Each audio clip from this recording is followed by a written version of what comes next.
down and dirty. That's where you see the players at their best. Oh, solid hit.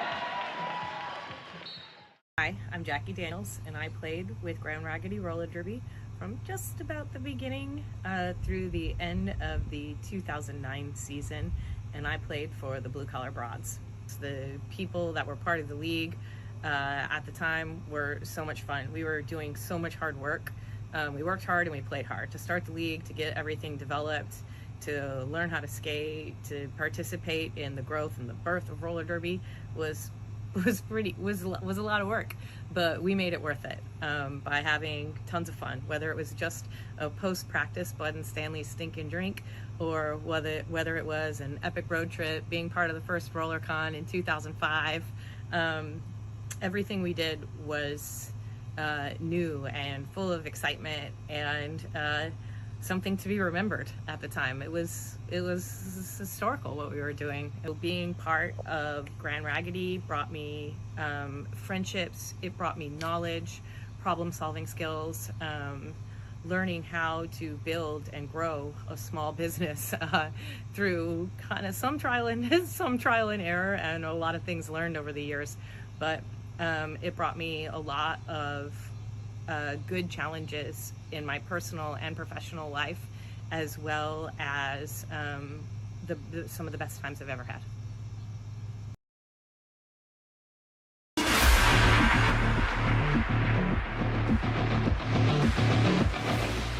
Roller derby is played in increments called jams. Each jam lasts up to 2 minutes.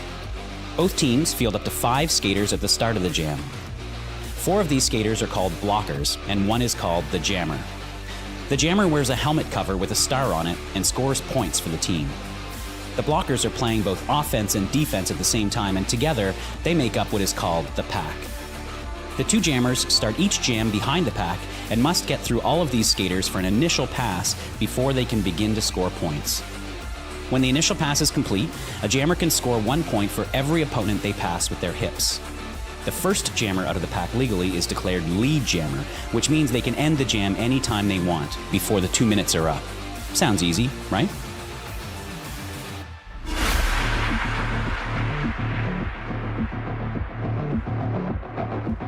It was so much fun.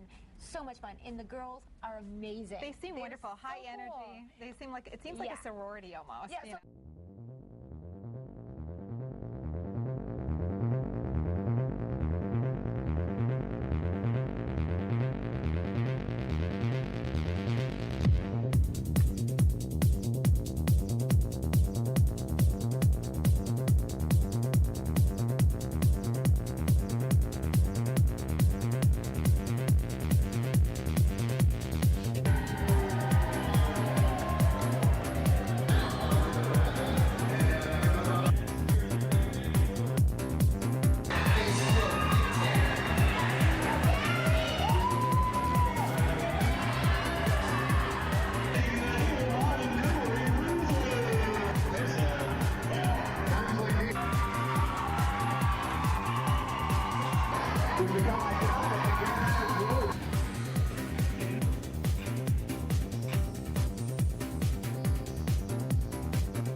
The league was just starting out when I learned about it.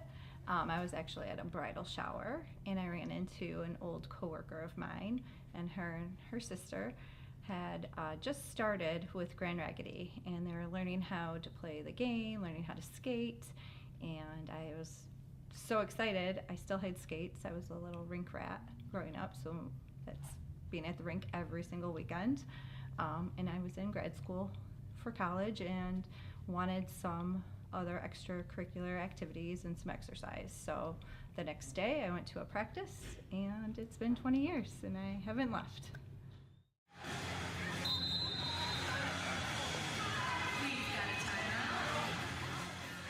Usually I act as the co-head non-skating official. So I'll do any non-skating official job. For years I was for the first 7 years all I did was keep score. That's how I got the name BJ Tallywhacker, because I was whacking the tally, right? It was 19 years ago, and I was at the Cannesburg Pops picnic symphony thing, and I saw a girl walking around on roller skates with a helmet on and her big blonde ponytail sticking out of her helmet. So in my wine mind, I went up to her and was like, "Are you a real roller derby girl?" And she's like, "Yes, I am." And she's like, "Would you like to know more?" And I said, "Sure."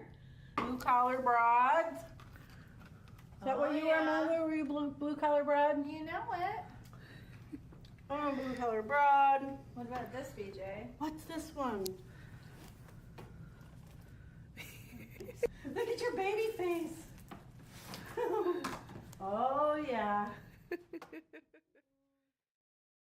I've been with the league since 2011. I have been perpetually on attack, which is where I love to be. And yeah, I've done a lot of jobs over the years. I have been the attack co-captain for a little over 8 years now. Attack is our B team. So we have our All-Stars, which are our charter A team with WFTDA, and then we have Attack, which is, I like to think of it as the team that people either join because they just kind of want to play more casual derby, or they want to work their way up to being on All-Stars. So I think of it as like a bridge between the two. And I want to, as a captain of Attack, foster either moving them up or getting them better as an attack skater. The one with all the mustaches, I really like. I have that one. 20, well, it would have been 2011 probably when it was shot, yeah. Grand Raggidy actually wouldn't be around without our former coach, Don Greer, Wheels McGee. Unfortunately, he passed in 2018. He was the one that originally saw some of our former skaters at what used to be Plainfield Roller Rink. Him and his wife at the time worked at the rink, and they saw these adult skaters trying to skate. And they were like, "What are you doing right now at adult skate? Like, you're gonna get run over." And they explained, "Hey, we're gonna try to start a roller derby league here in Grand Rapids. This is so cool." And he's like, "Oh my goodness." For me, Donnie was just a great human being in my life. Always wanting to help people, not just skating, not just with taking care of my gear. He actually would change and clean my bearings for me, because the one time I attempted to try things on my own, I messed things up royally. And so from that day on, he would take my skates home. My father passed away. He was there.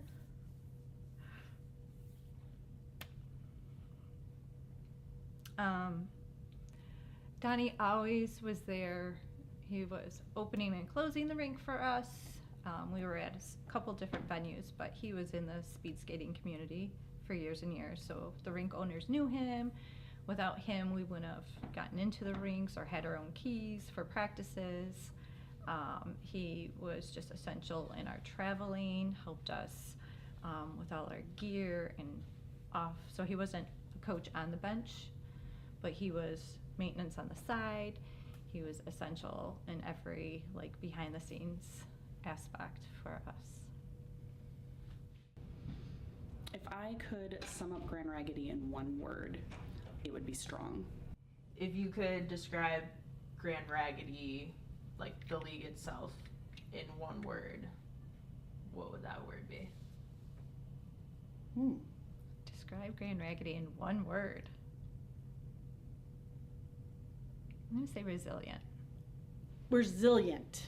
I would say resilient. We're very resilient. We always bounce back.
People of Earth and distinguished guests, welcome to the 20th anniversary celebration of Grand Raggidy Roller Derby. Thank you for coming out tonight to celebrate here at Jam. We're bringing you a triple header. That's right. All three original home teams have dug themselves out of the graves for spooky season. We're bringing them back, smashing them up against each other for your delight and entertainment, and just to reminisce. Nostalgia can be a dangerous thing, and it's going to be tonight as these three teams scrape against each other for that beautiful trophy over there. We've also got MVPs for each of the teams that we'll be awarding, all at the end of the night. But until then, we've got some games. I am AK 40 Ounce up here with Daddy Pants. Say hi. Hi, I'm Daddy Pants. Hi, Daddy Pants. And I'm here with the King.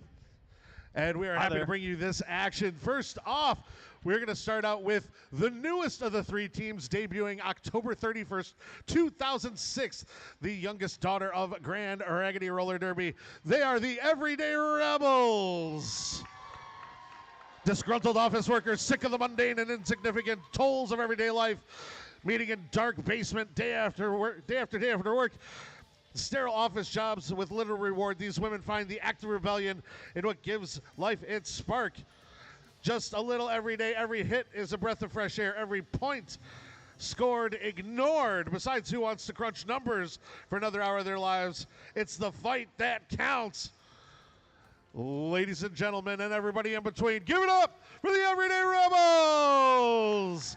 Daddy Pants, please. All right, Everyday Rebels, starting with Mexican Takeout, Izzy, Hansy, Slay Her, Bear Thrills, Kiss My Ass, Javelin, Dr. Gene Splicer, Terror Hawk, Spinelli, Jaina Jameson, Kraken Apocalyptica, Parking Ticket, Cherry Napalm, Asteroid, Reckless Rose, and the bench staff are going to be Destruction and Bibla Boo. And now the original OGGR team. Please give it up for the Roustabout Rollers. Rumors say that a traveling cutthroat carnival in Cajun voodoo country in Louisiana, the bearded lady birthed a litter of 13 healthy but strange and ferocious little girls. Each emerged they were stranger than the last. They grew into women who honed their special lethal skills as they were driven out of the carnival deep into the woods. They were nothing but skates and each other to rely upon. They have reemerged from the darkness as the Roustabout Rollers, forerunners of ICP, I believe.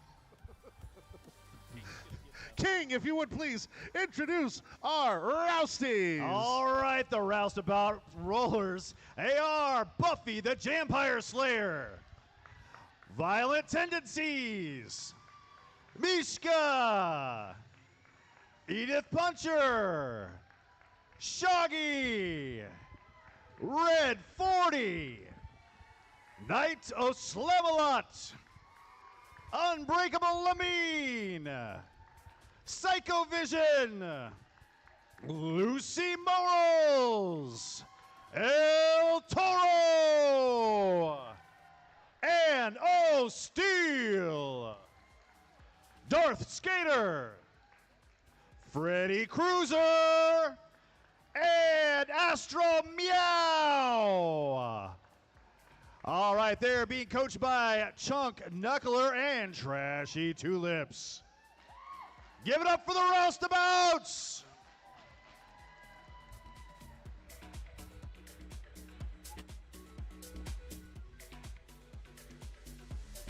All right, well, I expect to see a great game. For those of you who have not seen roller derby in a while, and maybe you've used to be a frequent flyer back 20 years ago, roller derby has changed quite a bit.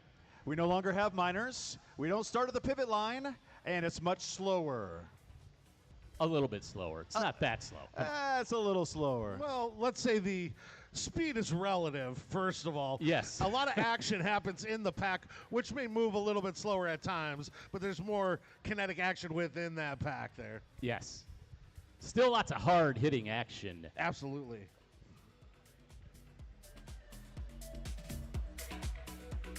Well, looks like we're just about ready to get things started here. Any time for that 5-second. There we go. Slayer Taylor out there on the line, trying to battle their way through. Of course, lead jammer still exists. Lead jammer's the first one through, passing all skaters legally. And emerging from the pack, they have the finger of power pointed at them, which allows them to call off the jam when they choose. Freddie Cruiser got out as your lead jammer. They are stuck at the top of the apex, trying to fight their way through, already picking up points. And Spinelli's out of the pack, looking to pick up points. Now, as you saw, the star was passed to the pivot. That's why we have two helmet covers out there. The pivot is the one with the stripe, the jammer obviously the one with the star. You can pass that cap, and the reason they would do that is if they're stuck in the back of the pack, the other team is out as lead, it gives an opportunity to get that jammer free and get out and run and try and score some points. Couldn't have said it better myself, King. I bet you could have.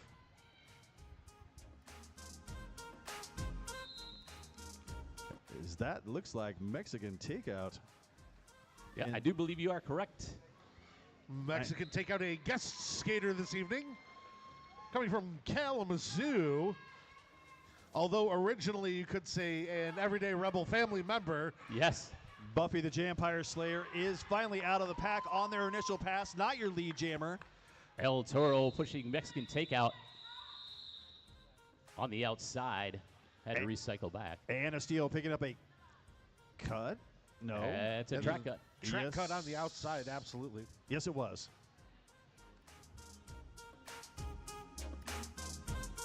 And what happens when you cut the track or commit another penalty? You go to the Garage Barn Grill penalty box. It's set for 30 seconds.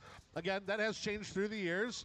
But a major penalty will set you for 30 seconds, and then you get to return to gameplay. No more minute penalties. No more minor penalties. No more minors. Streamlined. That was before my time, AK. Very tight wall, but Mishka finds their way through, jumping to the inside line as your lead jammer. Well, back in my day, Izzy Hansy on the outside, able to break free, looking to score some points. Mishka calls it off before Izzy's able to score any points. Looks like there was 0 there. Oh, fist in the air for solidarity. Nobody scoring any points. Well, we've got a tied game, 4-4, very early in this this quick game we've got here. These halves are going to be 20 minutes to get things started. Just to let you know, so you know what to expect. Normally they're a 30-minute half. And this is shaping up to be a very competitive game so far. Slayer Taylor trying to muscle their way through from that jam line as your jammer.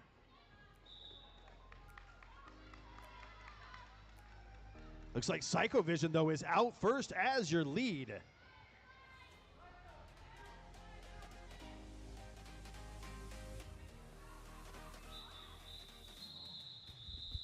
Gets in, gets tapped out, and calls it to end the jam. 1 point being picked up for Psycho Vision. And in a close game, 1 point's all you need to win. That's all you need. That's all you need to stay ahead. Yeah, most important rule that we never really talk about, the team with the most points at the end of the game does win.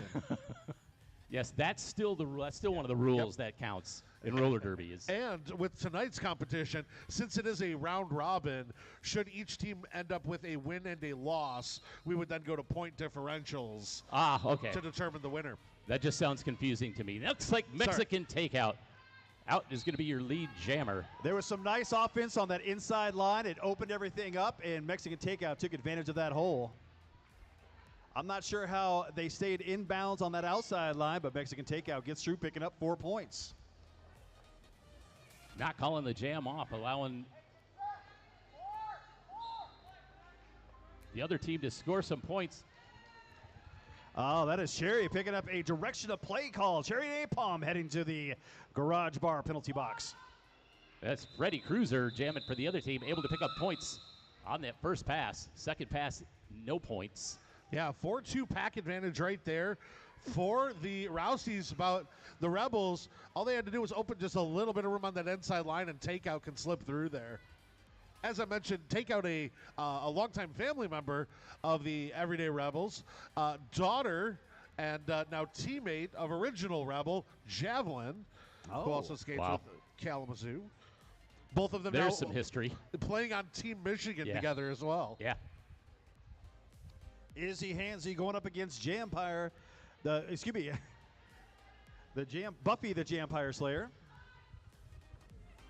Buffy trying on the outside now, tried on the inside first, unable to get around, sneaks around on the outside, able to pick up lead jam. Buffy the Jampire Slayer. Looks like Bear picking up a penalty. They'll spend 30 seconds of their life in that penalty box. We have a star stash for Izzy. Getting pushed out, recycled all the way back, Izzy. As Buffy comes around, scoring 4 more points.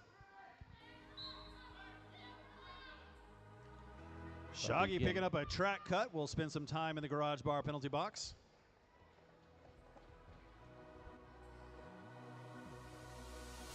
Del Toro doing a great job pushing Izzy Hansey out on the inside, able to recycle her all the way back to the back of the pack. Still no points. El Toro, another one of those skaters, has been around the league for a very, very long time. Played in Chicago a little bit. She's played with some MRDA. Still an excellent skater.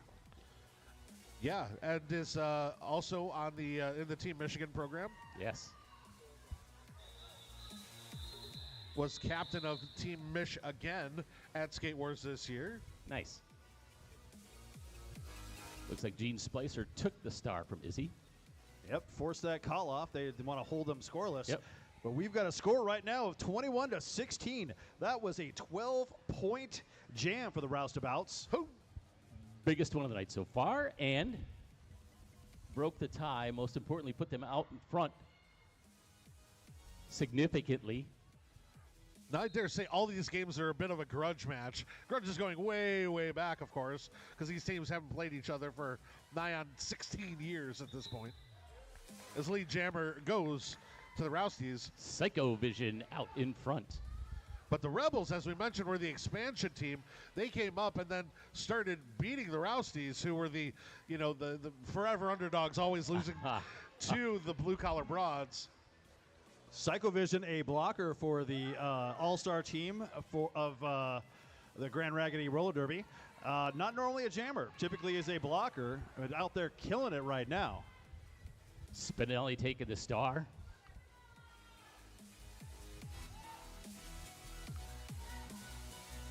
Coming up on the pack, looking to score some points, put some of those in her pocket. As Psychovision makes it through one more time, 4 more points going up on the board for the Roustabout. They are at 12 points and continuing to go. A low block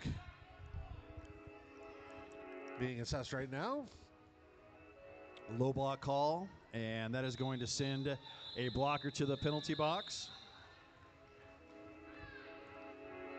Parking ticket's going to go park in the penalty box, I should say. It does look like a timeout is going to be called, and that's an excellent opportunity to stop and regroup. And let's take that moment to thank some of our sponsors. Big shout out to Active Life Chiropractic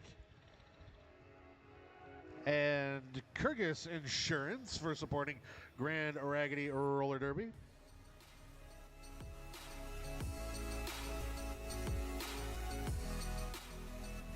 I'd like to personally thank Elders Appliance for allowing us to park in their parking lot. It's a little bit of a walk from over there, but I want to thank them for making that available to us so we actually had room to park.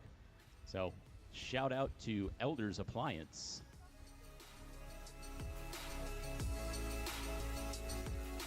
At halftime of the first and second game, get your brains ready because we've got trivia with prizes. King will be going out at halftime, getting some volunteers. We'll do trivia, and the winners will get these fancy, shiny bags over here. They are fancy and shiny. And they shiny. have pens in them, too. And they got prizes. That are shiny. No false advertising here, folks. 37-20 right now is the score we've got. The Roustabouts are definitely taking advantage of the blockers and running up that score. But I have a feeling the Everyday Rebels are going to be making a comeback. Yeah, the Rebels had a couple of penalty problems there, first few jams, so losing players on the track results in points on the board for the opposing team. Mishka right now trying to fight their way through. Stuck at turn number 1. A nice 3-ball being set up. Mishka bouncing on those toe stops and gets through at the top of the apex. And a steal making a run. It looks like Mexican takeout. Unable to get her.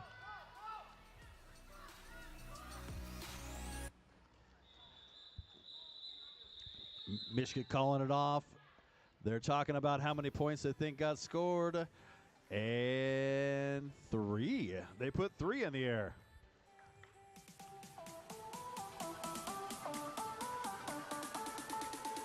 That's Frank the Tank putting those points up for Mishka.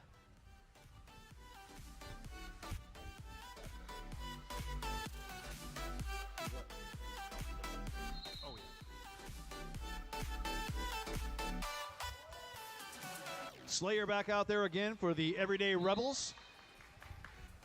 But Freddie Cruiser gets out first as your lead jammer. Nice job on the outside, able to go almost sideways up on those toe stops to get out. Again on the outside, picking up 4 points.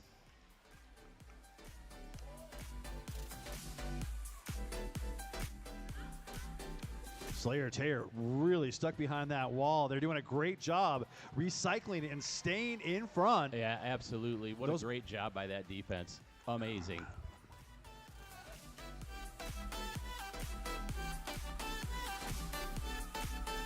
Nice job by Lucy Morals on the outside. Open it up for Freddie again.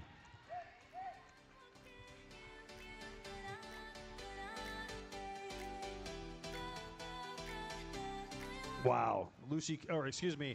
Freddie came in, took that nice hit, bounced off of it, kept going around the other side. Great way to turn through it. 4 more points going up the board.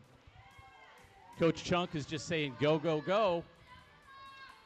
And we do have a star pass. Dr. Gene Splicer with the star now for the Everyday Rebels. And they're going to call this off. Wow, that was an amazing showing by the Roustabouts. 20 points going up the board. Score 60-20 now. Everyday Rebels really looking to get some opportunities here, put some points on the board. It looks like we've got a full complement of skaters on the track now. Nobody's in the penalty box. So let's see if they can turn this around a little bit and make things happen. Defense so important in this game, and I can't stress enough how important it is to be able to open things up for your jammer. Not only that, but be able to stop the other team from getting out. But the Roustabouts once again, and that's Buffy the Jampire Slayer taking lead jam for the Roustabouts. Yeah, Izzy Hansey was looking to get out and almost was there, but Buffy ran through faster than anybody could stop them.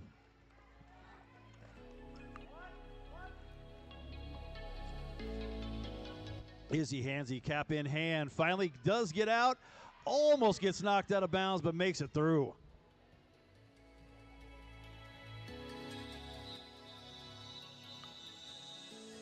Nice there, call off there. 4 points being picked up for the Roustabouts. You know, Danny Pants, as you mentioned in that last jam, so important to switch between offense and defense and being able to play both simultaneously. I've always said, and nobody's, to this point, in 20 years, nobody's taken me up on this offer. If you can name any other sport where they play offense and defense at the same time and is a better sport than roller derby, I will buy you a beer. Yeah. There just isn't one. That's what's so great about this. Isn't. Mishka out so quick, I could barely finish my sentence, and she was lead jammer. So Roustabouts once again taking advantage of that defense on the inside, able to put some more points on the board as Mexican takeout makes their way out of the pack. Ooh, Mishka picking up a forearm. That is now going to be a power jam. A Mexican takeout gets to take advantage of this. We are going to go the full 2 minutes because Mishka was already your lead jammer. On the inside, Mexican takeout getting forced out by Red 40. This Power Jam brought to us by GR Strength Underground. And above ground right now and rounding the circled square. So there's nobody else you want in a Power Jam situation than Mexican takeout. Such a powerful jammer and able to make their way through the pack so quickly. So this is a great opportunity for the Everyday Rebels to get back into this game. That was a great hit. They came in so fast and hit that pack, just rocked. They put the squeeze on it right there. Great job by the Rousties to shut the door on takeout. So interesting thing just happened there. The lead jam had already been established with the jammer who was sent to the penalty box, Mishka, and unfortunately Mexican takeout called off the jam, which is probably going to lead to a penalty for the Yes, it will. Everyday Rebels. It will, and that's exactly what they're discussing right now. As soon as that was called off, Frank the Tank called an official timeout so they could discuss this and see what the next steps are going to be. Yeah. So, under the current rules and the rules that we've had pretty much forever until this point, if a jammer who is not lead successfully calls it off, even though it may be officiating error one way or the other, it is a penalty on the skater. However, those rules are changing going into next season. Interesting. Really? So we're at a point where it will not be a rule in the near future. So right now it falls on the jammer to be responsible to know what's going on the track. So and that's the point that you're trying to make, I think. Right, because the question, the argument could be made, and it was made, which the rule was birthed out of, was that the ref or the jammer could confuse the ref into calling it off, and then therefore getting the advantage. So it was determined whether or not the ref made the mistake or not. The fact that the jammer called it off was seen as duplicitous, at least in the slightest degree. So that's why it is a penalty. And that's why we've got a Power Jam right now. GR Underground Power Jam for the Rousties. Yeah, Psycho Vision, she lined up way back there to get that momentum coming in, actually hit the pack, and they really didn't need to play a lot of offense to get her through. Psycho Vision stuck into the pack. Defense is a little bit confused, kind of trying to figure out how to build a wall to stop Psycho Vision, and they just couldn't come together in time to stop them. It's all about corporate synergy with the Everyday Rebels. Getting down, putting in the work, circling back. Mexican takeout back in from the penalty box. But if you look, sitting in the penalty box now is Psycho Vision. This is a great opportunity for Mexican takeout and the Everyday Rebels. And that's exactly why you want Mexican takeout during a Power Jam. Right there. The apex jump. So the Power Jams have swung back and forth and are now in favor of the Rebels. Just so hard to stop. Keeps moving almost no matter what. Well, Toro definitely figured out how to stop, knocking them out of bounds and dragging them back to the pivot line. Psycho Vision quickly came back in from serving their time in the penalty box, running through and picking up 4 quick points. Almost threw on that one, but can tap to the infield. Solid defense by the Roustabouts now, holding Mexican takeout. Now that Psycho Vision's back out of the penalty box and scoring points, they're able to pay attention a little bit more to the defensive part of this.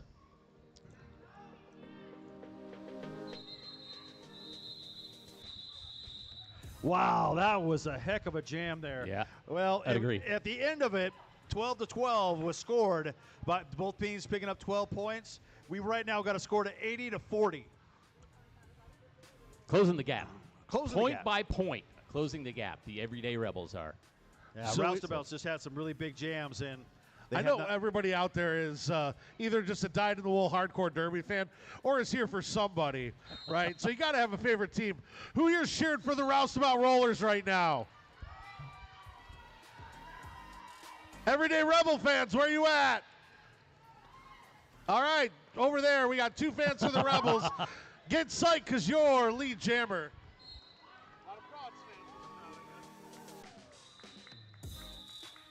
Everyday Rebels able to call that off. Izzy Hansey. Yeah, but they didn't call it off before Freddie was able to get through and pick up some points on that pass. 1 point going on the board for Izzy Hansey. Yeah. And Roustabout's able to pick up 4. Yeah, three-point differential there.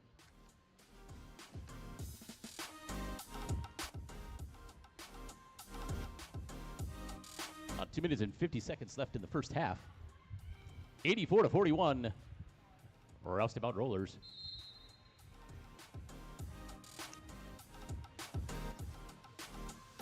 Oh, Slayer Taylor trying to get through and really just stuck down there at the jam line.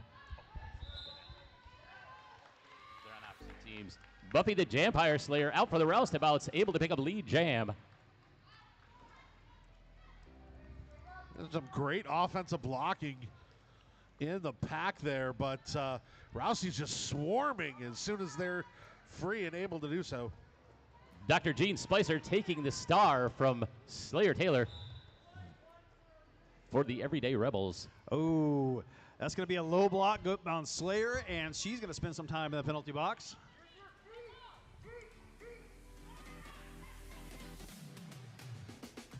El Toro pushing Dr. Gene Splicer out. That seems to be pretty much your job. Yeah, knock people out and drag them back. It likes the inside mostly. Yeah. 4 more points being put on the board for Buffy. And it seems to be a fun time in the penalty box because everybody seems to be going there right now. Yeah, maybe they're serving drinks. Well, it is brought to us by the Garage Bar, where we're going for the after party. They're just getting warmed up. And again, Buffy does manage to get through, picks up 4 more points, calls this off. Hey, if y'all made a deal on the back end to where every time we say it because you go, you get like a discount or something, let us know.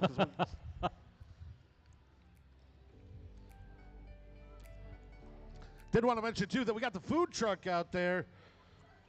Hog's Nest Barbecue, based in Middleville, Michigan. Hog's Nest Barbecue, 5 unique catering companies specializing in low and slow cooked meats. Yum. Mishka is out there for the Roustabouts.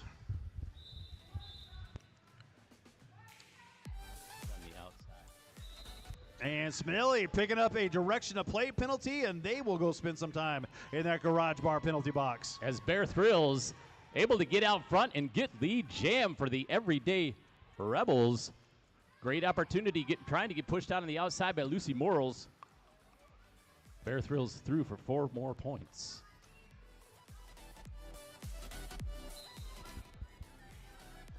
Ooh. Javelin off to the box.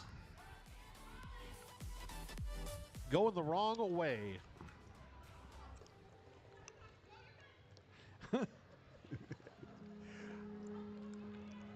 Bear does manage to almost get through. Now, had Anna Steele stayed on their feet, they would have been a great knockout. But Bear is able to come right back in and keep running. That still bought a couple seconds for their jammer, though.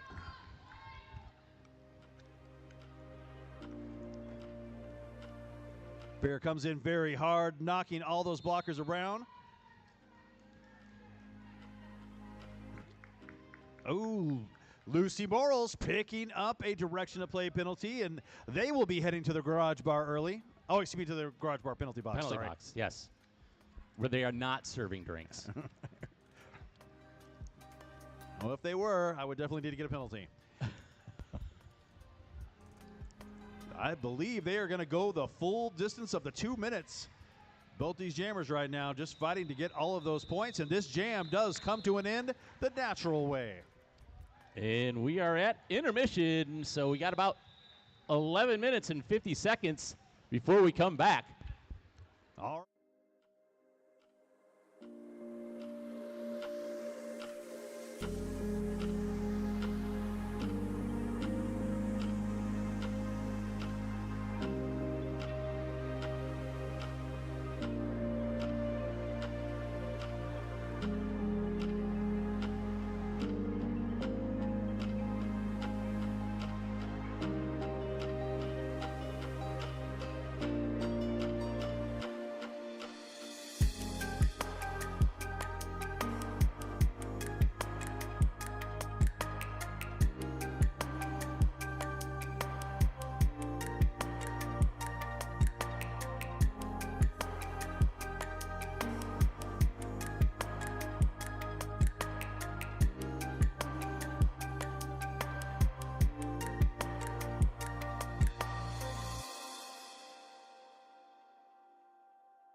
30. That's where you see the players at their best. Oh, solid hit.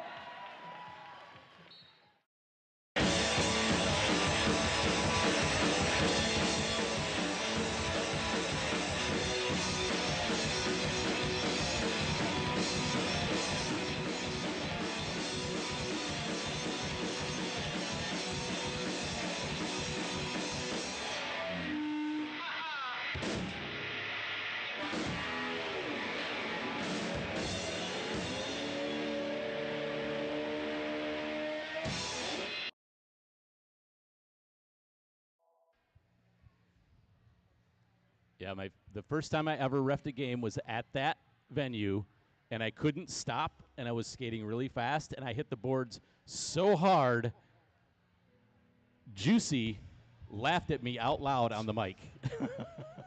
I mean, can you blame him? Yeah, yeah. I'll never forgive him for that.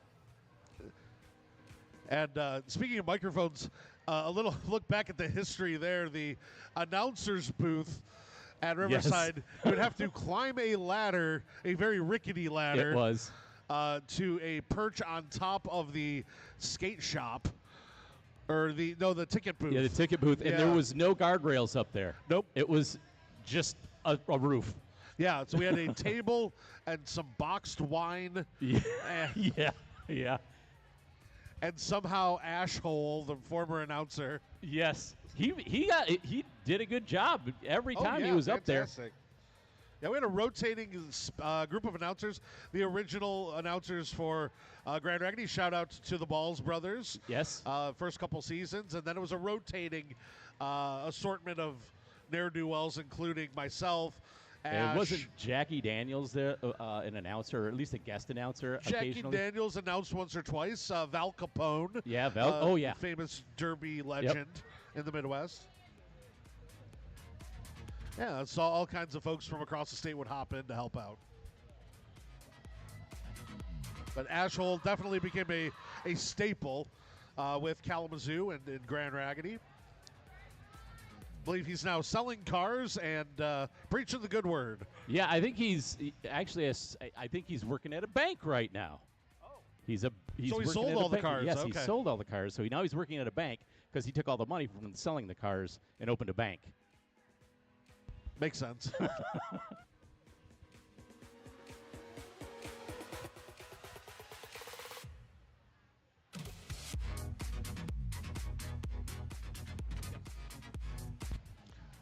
So we will have another round of trivia during the second intermission. Third intermission, we have just been informed there's going to be a photo op for all the alumni in the house to get together and do one big family picture. That's going to be at halftime of Game 3. So I just got corrected via text on Rivertown. It was Rivertown, not Riverside. Yes, I'm sorry. So. Riverside. It's been the Alzheimer, the Derby Alzheimer's is kicking in. This is my 20th year with Detroit, the home league, but I've also been a volunteer with GR since the first home game. Riverside Arena is the original practice space, or the longtime practice space of Detroit. Rivertown, which was the side of the river, because the banks would come up and flood.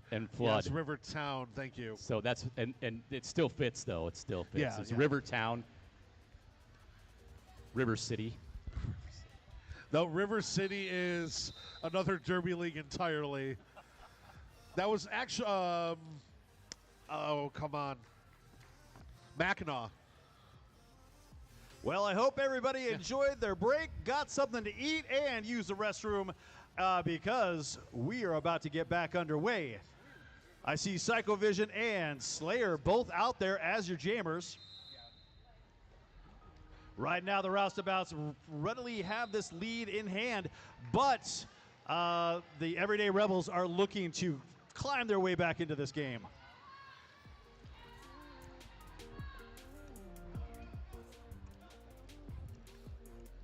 Psychovision gets through, picking up 4 points. Listening to Coach. Hey, Coach, put me in, Coach.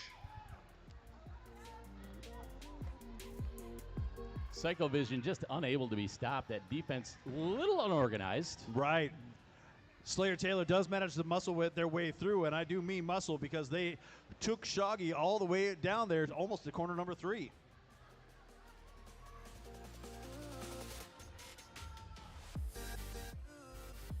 Good job by Psycho Vision recognizing, stepped out, had to come back to the back of the pack and recycle themselves, which was a good job because that could have cost them a penalty and Lucy Morrow's did a nice job opening up that inside line, helping Psycho Vision get through. Torres with a just devastating hit on Slayer. And we've got a power jam coming up for Everyday Rebels as Psycho Vision for the Roustabouts headed to the penalty box. This is going to be a 2-minute jam. I was just going to say that. We are going to go the full length. It's Power Jam White. Coaches barking directions, trying to make sure their team is aware. Nice power move there on the inside line to open it up. Slayer Taylor is out, picking up 4 points.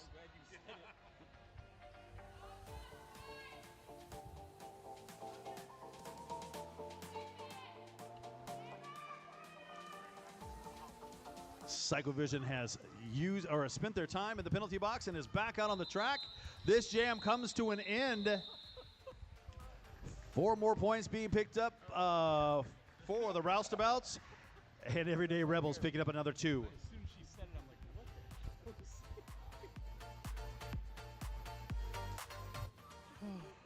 Some random fun stat facts about Grand Raggidy Roller Derby. Did you know that in the 136 games played by the Attack, their wins and losses match their home and away records? 47 wins, 47 away games, 89 losses, 89 games at home. Now, those don't coincide necessarily. They didn't lose all their home games, but just weird little stats. Izzy Hansey is out of the pack, and your lead jammer. Freddie is trying to find their way out, but nice blocking right now. Javelin's got a hold of him. Now the Roustabouts looking a little confused on the defensive side as Izzy comes through and able to pick up 4 points. Izzy Hansey calling off that jam, not wanting to lose any points. But that was a night. That's the first time in a while they've got lead jam. Yeah, I would agree, and they are going to need more of those to make this point spread.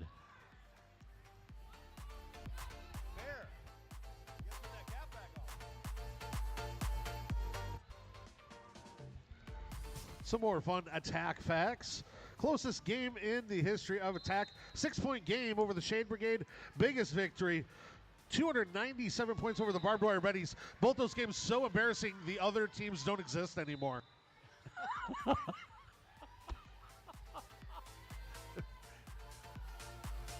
Jammy picking up a penalty, headed to the penalty box right at the start of the jam. Not sure what the call was, but that opened things up a little bit for Buffy, the Jampire Slayer. Mexican Takeout calling off this jam, picking up 2 points for that effort.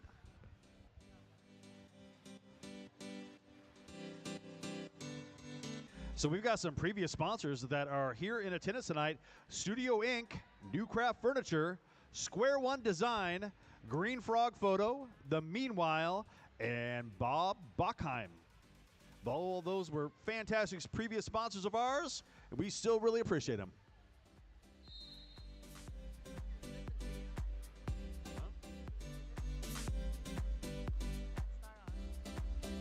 Good.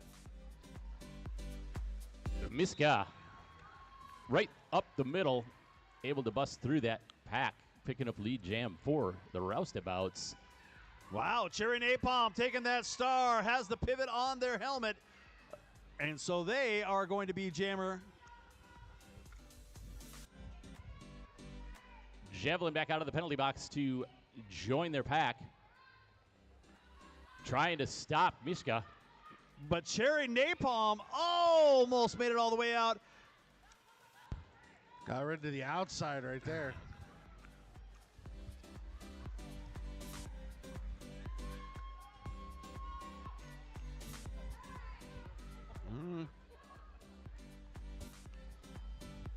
Mishka back up. Oh, Javelin with a nice hit out in corner number 3. Run back, almost drew the cut, Terrahawk. Terrahawk on loan from the Kalamazoo collection. Most recently skated with Great Lakes to the state championship for men and kittens. 4 more points going up onto the board for the Roustabouts and Mishka after being recycled back. Cherry Napalm getting recycled by Lucy Morals. Mishka go ahead and calling off this jam. Not before they put up 16 points in this jam. Looks like we're going to have some official timeout. They're going to be looking at some stuff. Official business, maybe some official equipment business. Speaking of business, want to give a shout out to some of our active sponsors. Thanks to Kyrgyz Insurance, a family-owned and operated independent insurance agency located in Ionia, serving Michigan for nearly 45 years. As an independent agency, they shop and compare the best insurance options across multiple carriers for your behalf to find the best combination and cost and coverage. Call, email, or stop in for a quote. Now's the time to do it, because with insurance prices going haywire, you want the best representatives working for you. Well, it looks like they took that official timeout, and it looks like there was a broken skate on the official. Yeah, that'll stop play. So they're probably going to do some switcheroo on who's doing what. And that'll give me time to just ramble on about some other Michigan sponsors. Michigan stat facts. All right, stats. I mentioned the that Terrahawk skated with the championship Great Lakes roller derby at Minton Kittens. Grand Raggidy hosting Minton Kittens last year. A highly successful tournament.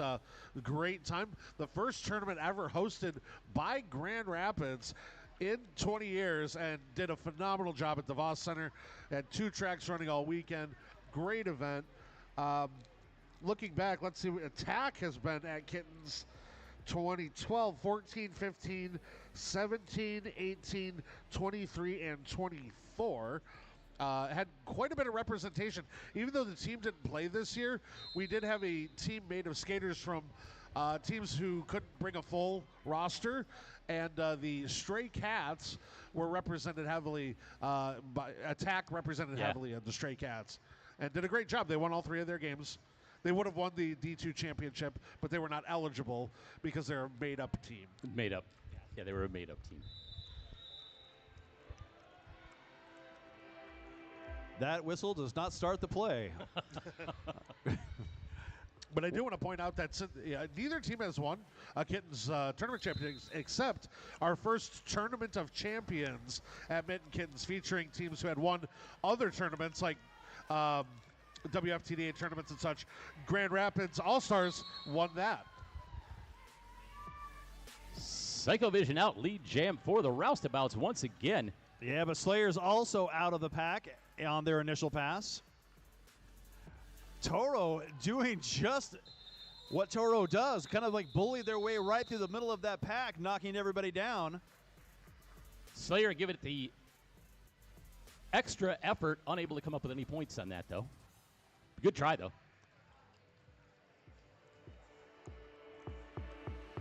Looks like we've got Freddy Cruiser and Mexican Takeout on the jam line for their respective teams. In an empty penalty box, a full complement of skaters on the track, looks like. Mexican Takeout makes short work of that inside line and quickly becomes your lead jammer.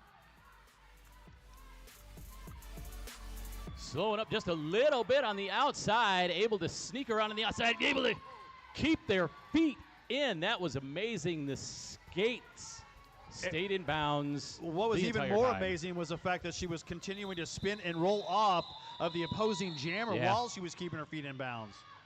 Good stuff. Let's see, did they get any points? Sometimes we have the best seats, my friends. Yes. Oh, yeah.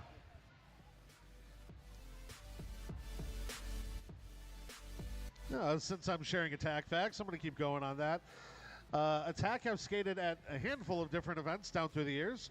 First tournament was 2008 at Fall Brawl. Screw City Smackdown in 2010. Disorder at the Border, the first Michigan-based tournament in 2011. B-Cup Challenge, Mitten Kids, as I mentioned, and K-Town Shakedown in 16, 17, 18, and 2025. And they've just announced K-Town Shakedown will be in April of 2026 again. As Buffy the Jampire Slayer gets lead jam on the inside for the Roustabouts. Once again, Izzy Hansy's out. Shoggy picking up a forearm. They're going to spend some more time in that garage bar penalty box. Izzy Hansy is out on their initial pass. Smart call off, picking up their points and quitting.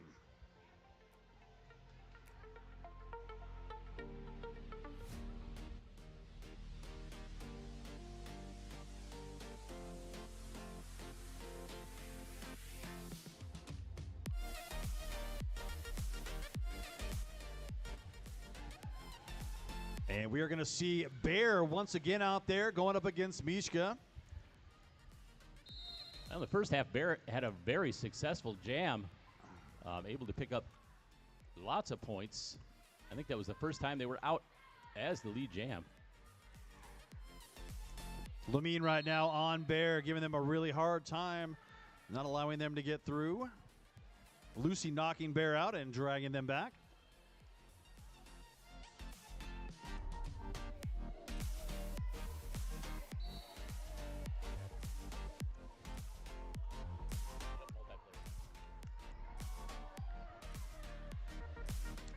We do have a star pass. Slayer Taylor is now your jammer for the Everyday Rebels. Mishka on the inside, picking up 4 more points. Lamine picking up a direction to play penalty. We'll spend some time in the penalty box. Opening things up just a little bit for Slayer. Mishka just weave their way through, picking up 4 points on their pass.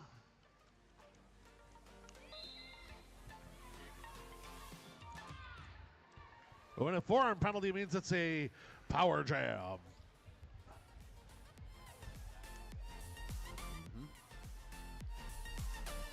So now in this power jam, Jammers now guiding people out of bounds. Hopefully getting through, and they do. One player left to beat. They picked up 4 points on that pass. So with this call off, we're going to see a power start to get this next jam going.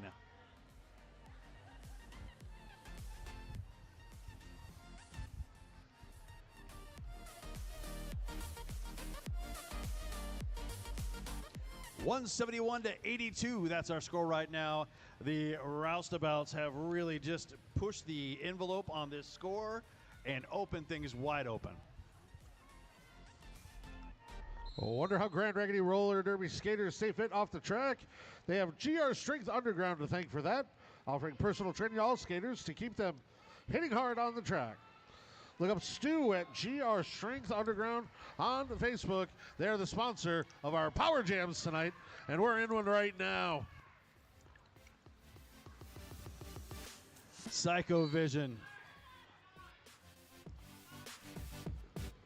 Ooh, illegal contact. Interesting. Typically given for contact with a skater who is out of play, whether it be inbounds, out of bounds, or out of the engagement zone. All right, well, Slayer Taylor is back in from serving their penalty. They do have a cap in hand. That's kind of weird. There's 2 pivots out there. And the skater must be inbounds and upright to be in play. That's right. Yep, you cannot contact a down skater even if they are in the engagement zone. Now, if I contact the skater going the opposite direction, can I get a penalty? Yes. Oh, really? Yes. How? If I do it with a forearm or low block them? Yes, absolutely. Trick question. Or, Good job. or if you hit him in the back. Yeah, that's a back block.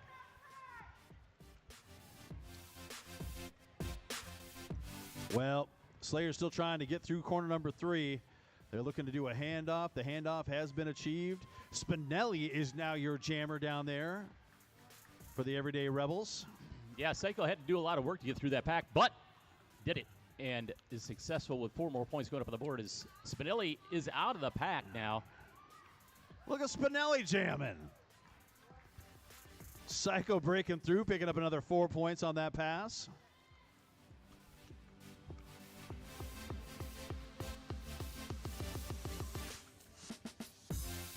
Good job. Good defense right there for the Rebels. Holding Psycho, I guess maybe just to 1 point. Yeah, 1 point. Yeah, 1 point for that. 3 points, though, being picked up for the Everyday Rebels. Chunk is out there making sure the score is what he thinks it should be. I don't think so.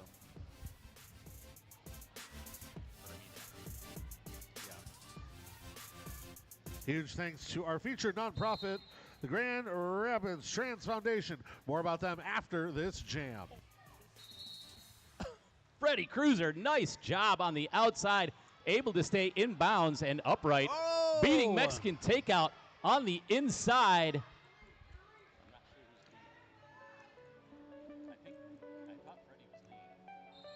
Okay.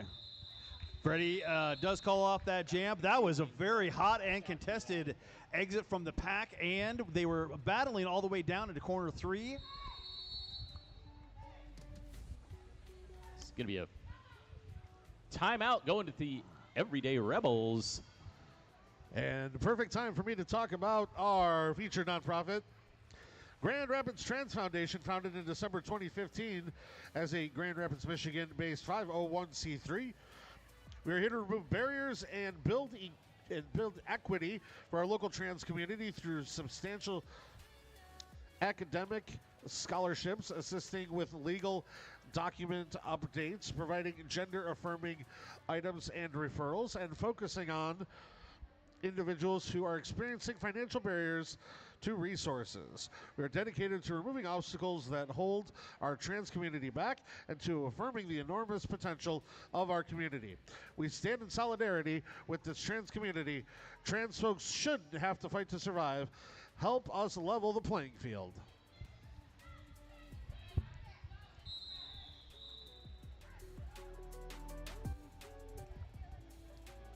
Timeout has concluded. It looks like we've got an empty penalty box, so full complement of skaters on the track.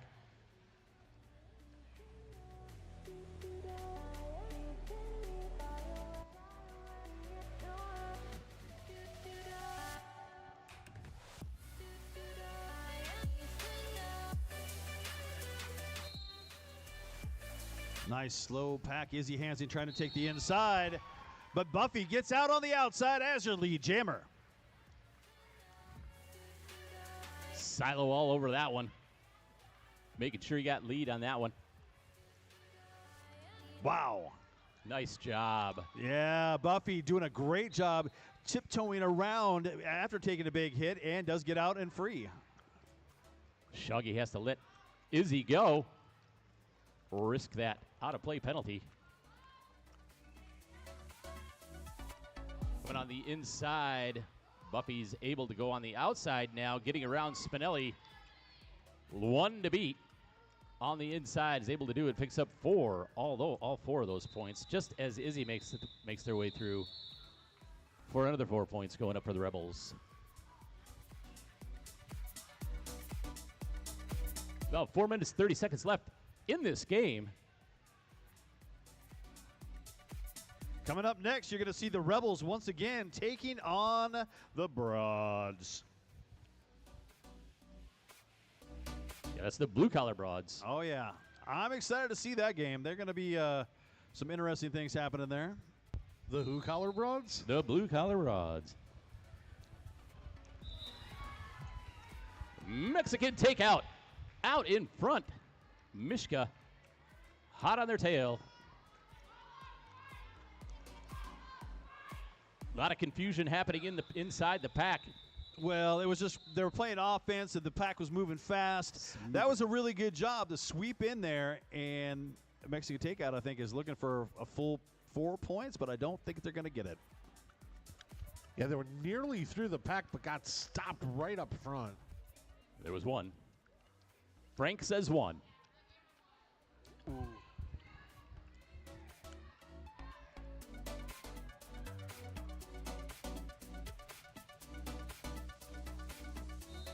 Psycho Vision down there and Slayer Taylor are both your jammers. Psycho Vision finding the opening on the inside line. Does get out to become your lead. Oh, the 1 foot backwards block. Fantastic job up front. Shoggy. 4 points quickly picked up. They're going to go ahead and call off this jam. 2 minutes and 53 seconds are going to be what's left in this game.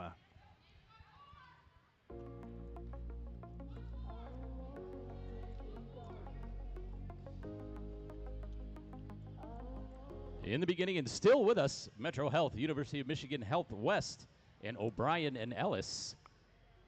Team doctors. Team medical team, I should say. Wow, Mexican takeout came in, got knocked around, but easily glided off and became your lead. Kind of like Teflon. Slide right off. That's kind of what Freddie just did, too. On the outside, able to get around that blocking combination from the Everyday Rebels.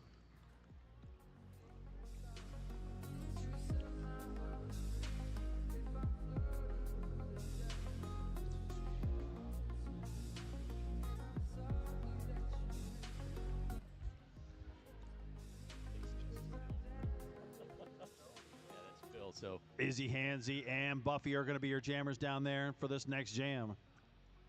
Referees out on the track is the great Cornholio, Phil, Cutter, Frank the Tank, on to go. Catastro Steve, Moxie Tosin, and Silo. Buffy does get out to become your lead. Izzy, Hansy does get out on their initial as I say that. Wow. That outside line in corner number 1 is very open, making Buffy get through quickly, picking up those 4 points, and they call it off.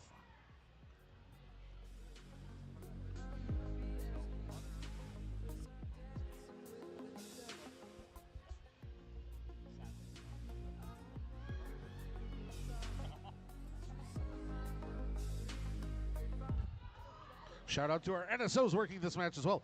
BJ Tallywhacker, Radar, Andy Despenko, Hambone, Slayer, Reckless, Rose, Calvort, Tato, Evil, BJ Tallywhacker again, Asteroid, and Emergency. It looks like they might not have fielded a skater. A little. 6 from the Russian judge for not nailing the landing. Red 40 getting knocked out on the inside line.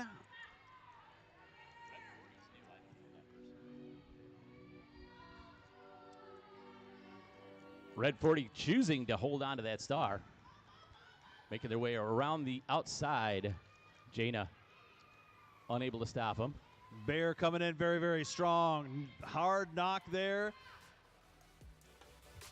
Gets guided out of bounds by Lucy Morals.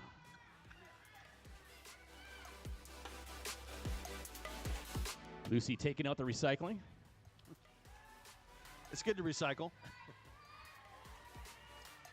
Reduce, reuse, refuse, abuse, and recycle.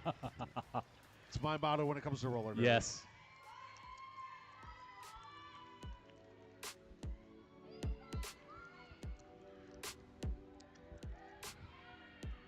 We're living on jam time now, folks. Jam time only. That's right.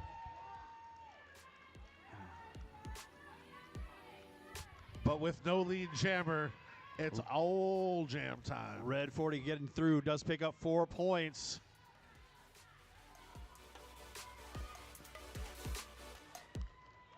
Nice offensive sweep there by the Rebels. Bear gets through, picks up 4 points for the Rebels. A big takedown right at the end.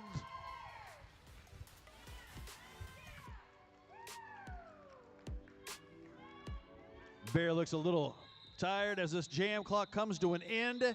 And that, folks, is the game. We got an unofficial final score, 212 to 103.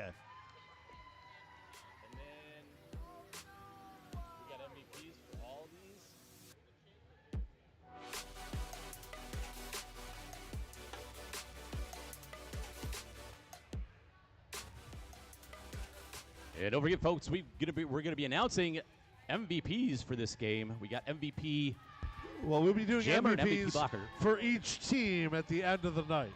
Oh, I'm sorry. Relax. I I'm know you're sorry. excited about I'm it. very excited. I We wanted can to hand out talk some about it. awards. We'll get there.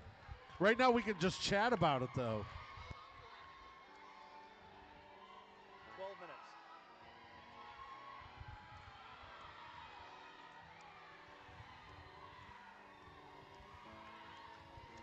Well, that was an absolutely fantastic game. We still got a final score, 212, the Roustabout Rollers, and 103, Everyday Rebels.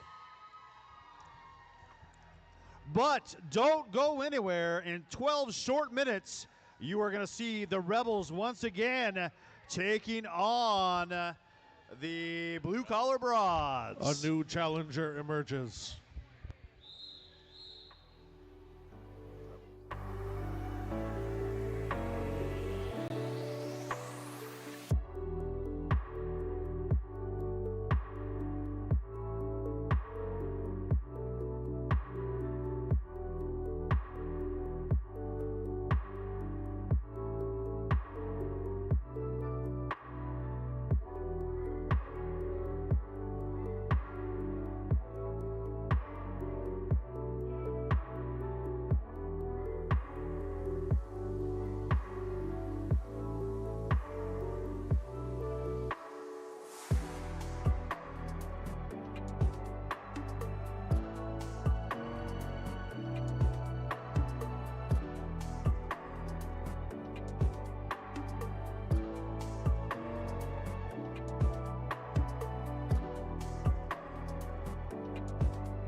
To down and dirty. That's where you see the players at their best. Whoa, solid hit. I'm a Vindicator, and I skated with Grand Raggidy from the very beginning. I was one of the 3 co-founders along with Shutter Speed and Ricochet, and I skated through the end of 2008. And I was a Roustabout roller. My favorite part of playing roller derby with Grand Raggidy was absolutely the people. We made all these new friendships and strengthened friendships with people who we were already friends with going in, and I think that just can't be beat. I'm friends with these people for life. I cannot overstate the impact that Grand Raggidy and playing roller derby with Grand Raggidy had on my life. It was the first time I ever played a team sport, so I learned all these really important lessons that help you through your professional and personal life. So things like how to compromise with people who are really different than you, to work collectively toward a common goal, how to negotiate, how to just adapt on your feet, literally and figuratively, how to be comfortable in discomfort. Something that just impacted me then and still does today would be to not listen to the naysayers. So we had a ton of support from the community from the get-go. But we also had a lot of people 20 years ago who thought roller derby was just a fad and it was just a bunch of silly girls on roller skates with short skirts just trying to get attention. I had a male colleague tell me I should not play roller derby because of the way that it might affect my public reputation. I'm glad that none of us listened to those naysayers and we instead focused on what we knew to be true and what our early supporters said, and that was confidence in us that what we were doing meant something, that we were athletes, and that we were a strong group who were working for something that was bigger than ourselves. And now look at you guys, 20 years later, there's this incredible team still going. You're competing and winning on an international level. I think that says something.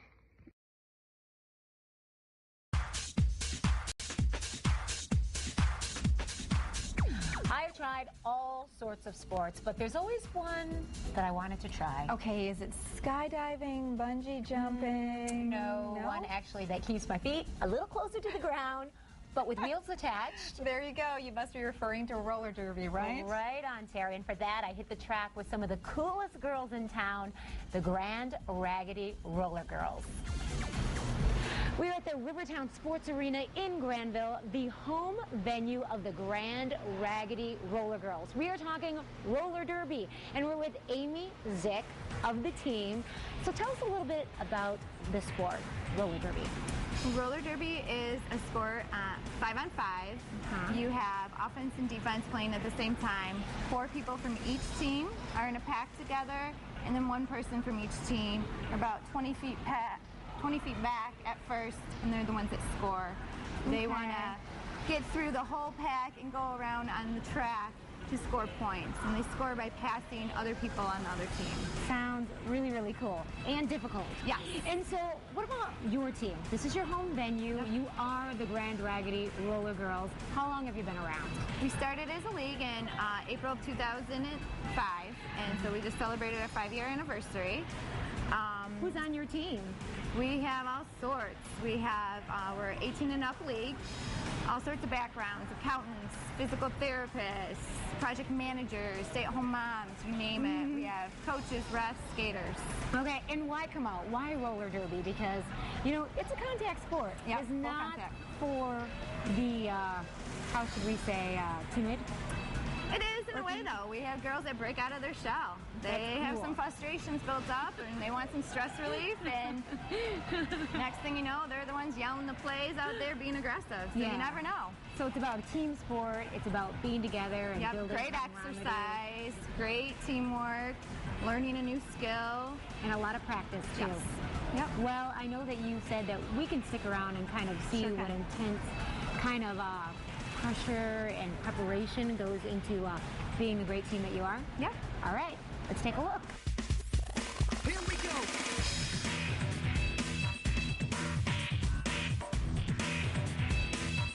We are here now with Jen Lynch, a member of the team. You're starting some drills. What are you doing? What are you going to tell us about it? Right now, they're working on an endurance and agility pace line. It's helping with quick feet so they can get across the track, maybe get to their blocker rack or the other jammer, and then recover their position. So it's working endurance-wise, but it's also working them for quicker feet. And it doesn't look easy. No, it's not. And they're always trying to fight for the front of the line, so they're always trying to beat each other out. So it's good. Really nice. Okay, so we're starting another drill here. What are they doing now? Right now they're going to work on a jammer drill where the jammer's trying to get through the pack. There's going to be 4 defenders, and the jammer only has 1 helper. Normally they would have 4 people helping them through the pack, but in this scenario they only have 1. So it's really focusing on helping that jammer try to better her skills, learn how to weave in and out of the other blockers, work better with her helper one-on-one. So essential to a great team. Absolutely. Like yours. Yep, you got to get to know your players and how they work and where they go. So. Yeah, very, very cool. So as we said, this is the home venue of the Grand Raggedy Roller Girls. We're at Rivertown Sports Arena in Granville. They play all year round, home and away. Come and check them out. Are you okay? You know, yeah, it was a lot of fun. We had a really great time. And I know you bit the dust. I did, but we're going to see that later in the show. Oh, okay. Once, yes, you know, but it was really cool. I knew nothing about roller derby, and so it was really interesting to learn how the competition happens between, you know, it's great. It's pretty, you know, intense, as you could see. Oh, yeah. It's very a contact sport, and of course that's why we wear the pads that we wear. Oh, yeah. And there are teams in Kalamazoo, Grand Rapids, Detroit. In fact, Detroit and Grand Rapids were the first ones in the state. I learned Isn't a lot. Amazing. Well, and you talk about a workout. How does that rank on a scale of 1 to 10? Because I know, you know, you ran the 10K, you've done a lot of, you know, your kickboxing. You do a lot of really vigorous, high energy kind of stuff. Where does that rank? It's a really great lower body workout. Okay. I definitely felt it in my knees, in my legs, right here. Your core. In fact, I met the team doctor when I was the sports doc who I talked to about my leg, and he said, "Oh yeah, I'm the doctor for the Grand Raggedy Girls too." Oh. They come see me all the time about their knees. Oh, I bet. Yes. Rachel. Yeah, so, you know, if you're interested on cheering on the team, they've got a game coming up on Saturday, September 25th at Rivertown Sports Arena in Granville. They're always looking for new recruits and refs and fans. And cheerleaders. Yes, I did lace up with the team, and so we're going to see that a little bit later in the show as well. Oh, man. Yeah. Well, I only got a sneak peek One because wipe out. Amanda Harper kept playing it over and over and over. It hurt pretty that's bad. Right. Well,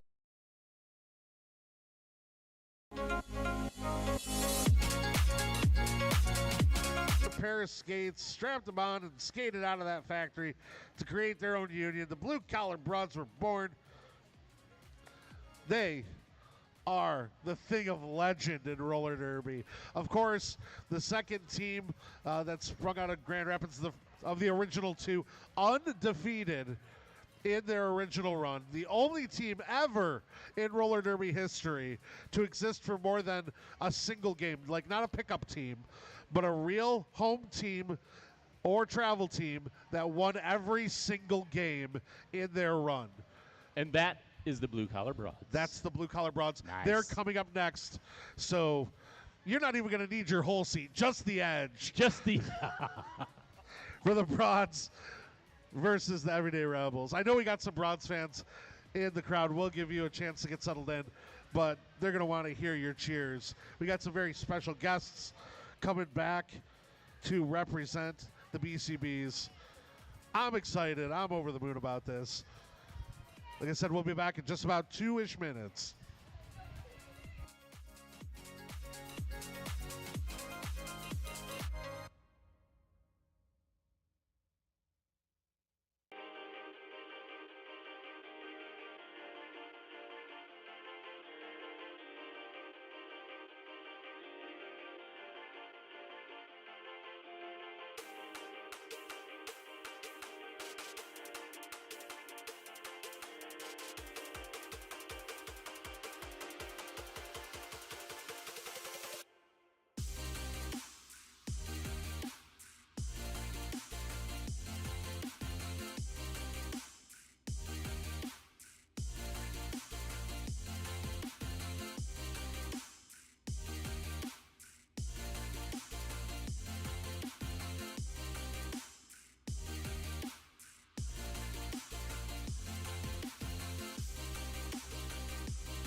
Are you ready for the second game of this evening between Everyday Rebels and Blue Collar Broads?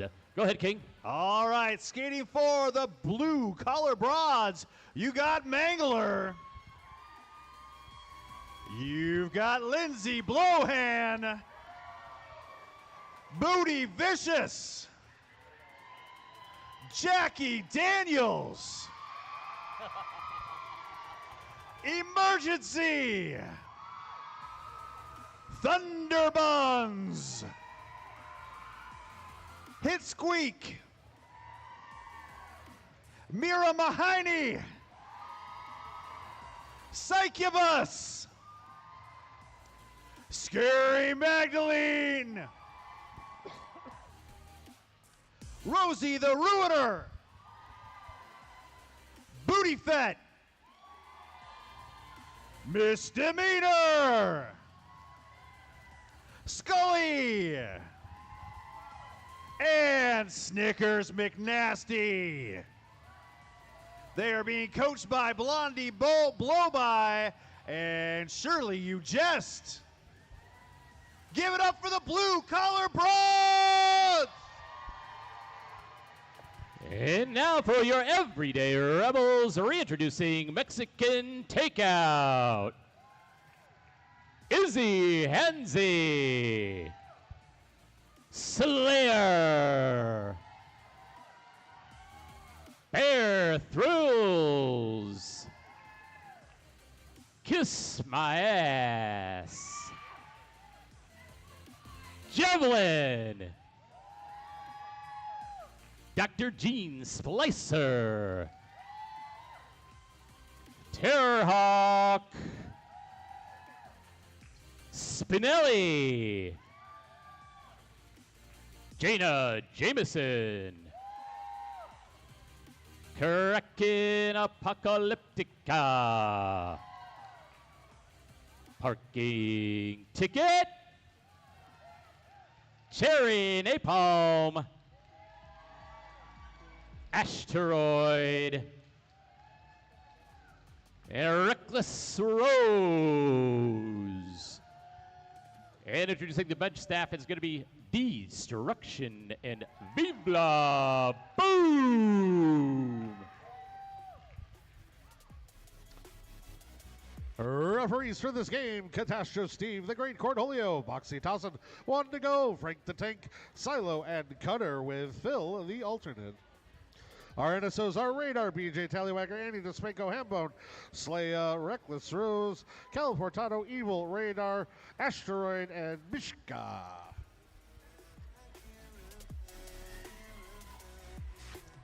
Well, the skaters are now taking the track. Refs are getting out there and ready to go. Where are my Blue Collar Broads fans at? Is it inappropriate if I cheer? And I know you love them. They're the Everyday Rebels. Where are you guys at? I'll cheer for them too. Yay.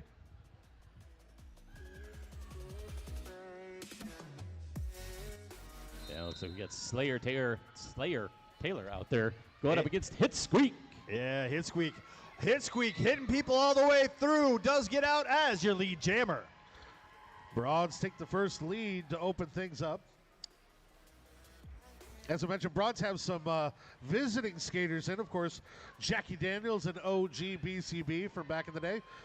On loan from Rockin' City Roller Derby, Team Texas, and Team USA, of course. Hit Squeak does get through on their scoring pass, picking up 4 quick points. Slowed up there by Terrahawk for just a second, though. Mira Mahoney, also a BCB OG, coming over from Lake Shore. Slayer Taylor still holding on to that star, passes it off to Spinelli. Spinelli now has the star, is out of the pack.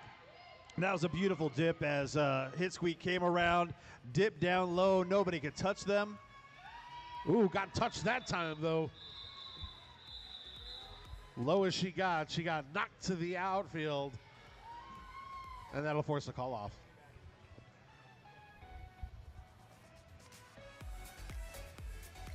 So Thunderbuns skating for the BCBs, skated with GR from fall of 2010 to summer 2012, and is now with the Rockford Rage, but came back to join in the fun. Original BCB skaters tonight, Jackie, Mira, Blowhand, and Mangler. First season captains are Jackie and Blowhand. Third season captains are Mangler and Mira. And they were all a part of that big run back in the day. Booty Fett is your jammer out there, and Booty Fett is your lead. Booty Fett. On the tiptoes, Mexican takeout, right on the toe stops on the inside, able to get out on their initial pass. Booty Fett, a newer addition to GR, but also a fast rising skater in the Michigan Derby community, part of Team Michigan Select. Right you are, AK. Thanks, Biff.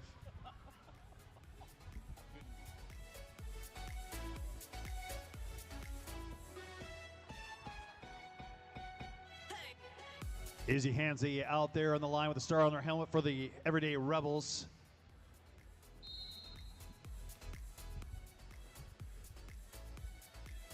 Jackie Daniels delivering a gigantic blow on the brace. Helps her jammer pick up lead.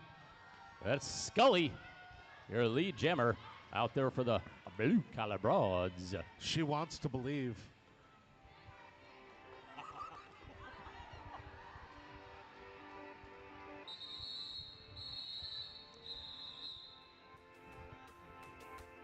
Oh, we were down skater.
And fine. Well, we've got a score of 0-17. We are just a few jams in here. This will be the third one. Now, talk about how, roller derby, of course, we all know is a rough sport. Look back through the 20-year history of modern roller derby. It was classified as a level 5 extreme sport, along with the X Games, the highest level of danger possible in any sport. And originally, the only insurers we could find were Lloyd's of London, the people who insure Jackie Chan. Wow. Well, that was a pretty snazzy little way to get through. Mira Mahoney doing a nice job kind of bouncing off and around all of those skaters, kind of orbited them. Again, right up the middle. Everyday Rebels a little bit disorganized on the defense, unable to get together, and Mira taking full advantage of that. Once again on the inside, Mira picking up 4 more points. And to think after all these years, still one of the premier jammers. Took a little bit of time off, but still skating at a really high level with Lakeshore currently. Wow, what another great move to get their way through. 4 more points put on the board for Blue Collar Broads. Bear Thrills, big hit. Able to get through on a monster hit from Misty Meaner. That was a giant hit. That's one of the things I do like about when Bear skates is they don't mess around. They act like a blocker out there. Yeah, that was a big hit to get her loose.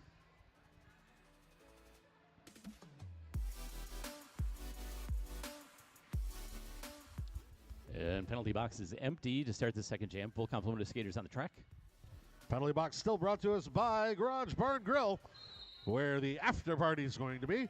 Got all kinds of great stuff over gluten and vegan or vegetarian options available, non-alcoholic and full bar. Pretty much the entire spectrum.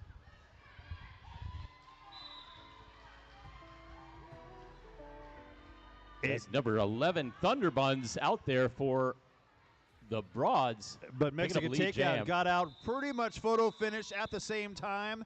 Outran very quickly to get in front, forcing that call off.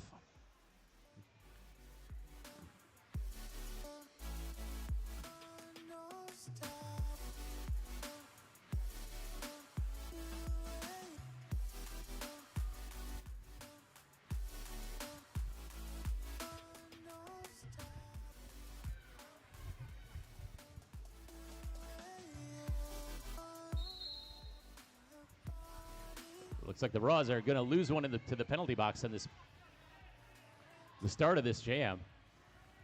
Cherry Napalm trying to find their way through. A little help from Bear offensively, stripping blockers off. Nice job acknowledging the pack definition there by the Rebels and bridging, but just tenuous bridging enough to let that jammer push through and pick up the first lead for the Rebels. Yeah.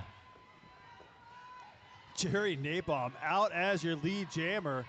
Jackie Daniels came in there to start leveling people to get their jammer free. Open up the middle, which is not easy to do. And I got to say, if this is your first time seeing Jackie Daniels skate, welcome to roller derby, first of all. One of the all-time greats, definitely, you know, as soon as we get this Hall of Fame open, she's going to be in it the day she hangs up her skates, which I'm guessing is never. No, so it's going to have to be never. Posthumous. Yep, it will be.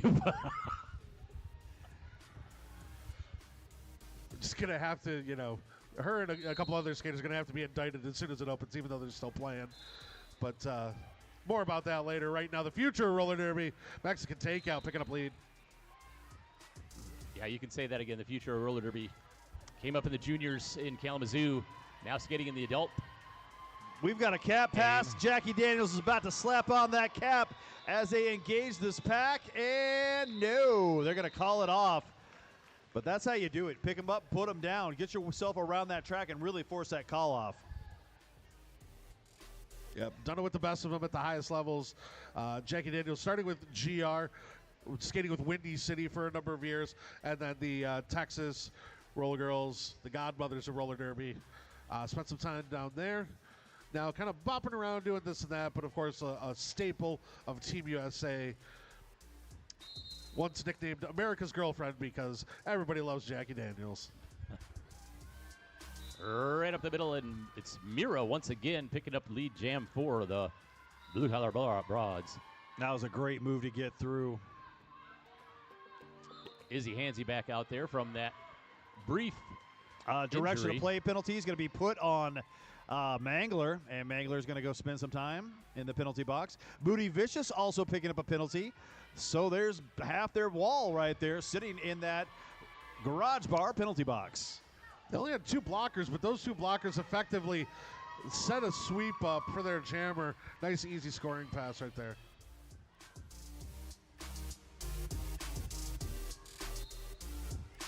Pack's moving a little bit faster. It's smaller. Misdemeanor also picking up a cut track. You've now got a half a 6-pack of blockers sitting in that penalty box. Got a jailbreak of broads. And we back up to 3 on the track before this jam ends. I'd like to give a big thanks to some of our great charities and community outreach. We'll do it. Yeah, Humane Society of West Michigan, the Animal Placement Bureau, the Center for Women in Transition, and the Kent County Animal Shelter. You know, I just picked up a dog from there. No joke. I seriously did. Really? A little pug. His name is Elvis. Of course it's Elvis. Cutest. Did you name it Elvis? That's how my family talked me into it. Dad, his name is Elvis. You've got to get this pug. That's perfect. Yeah, no. So definitely a great community outreach. The Kent County Animal Shelter, great place to get your dogs. Or any animal for that matter. That's you true. can pick up cats there too. We actually got a cat from there also. My son got one. But if you want pig, go out into the parking lot because we've got Hog's Nest Barbecue. Pig, chicken, maybe some beef. Was there chicken there too? Because I don't know. I didn't get any. So I know we asked, but nobody brought us any. So somebody what? Oh, we asked. Yes, we asked, but nobody brought us any. Yeah. Rodney Dangerfield over here. No, the last thing we need is barbecue sauce over all our nose. All over your face, all over your beard. Yeah. And just like that, Mexican takeout heard that whistle and ran through to become your lead jammer. Oh, that was Little 180 right there. Add some flair. Well, Thunderbuns did finally get through. Nice little move on the outside, but not before Mexican Takeout wings herself back around, quickly gets through the pack and picks up another 4 points. You see, a good employee like Takeout has 2 pieces of flair in that jam. Style points. They're not on the scoreboard, but They count. Other great charities and community outreach that supports Grand Raggedy: Lupus Alliance, Alzheimer's Association, Hospice of Michigan, and a YWCA. Bear Thrills trying to make it around on the outside, getting pushed out by Mangler. Mangler able to recycle to the back of the pack as Hit Squeak is out and lead jam. Narrowly missing Cherry Napalm.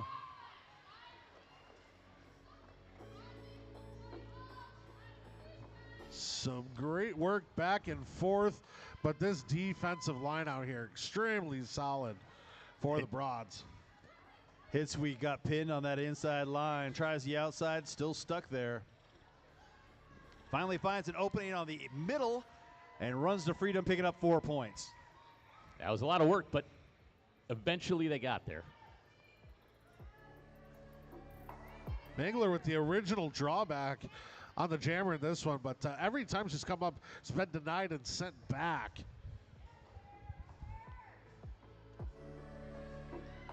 Yeah, the Broads are just very impressive and organized in their walls. It's that union spirit. They work together. Bears still struggling to get through. Mangler dragging everybody back. It's all about hard work and safety, right? It's collective union. bargaining, yes.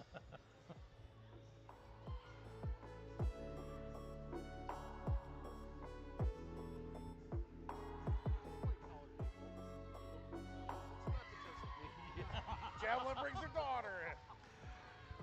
Getting through on another 4-point pass. Hit Squeak is out once again. once again getting recycled back to the back of the pack is Bear. Mangler doing a good job on that defense for the Broads. Well, Mangler's just a big bully and likes to pick on people. Mangler, and that's why we made her one of the captains of Team Michigan. Yeah. You know? Yeah, that's shout out to Mangler, captain of Team Michigan for 2025 through 2027.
Absolutely.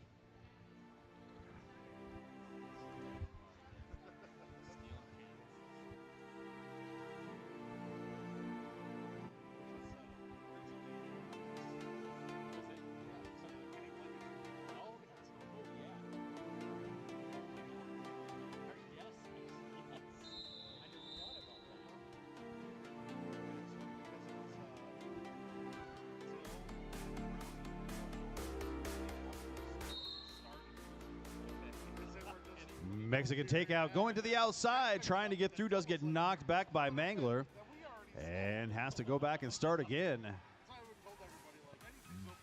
Booty Fett trying to find their way through and is stuck behind that strong wall. Mexican takeout is out as your lead jammer.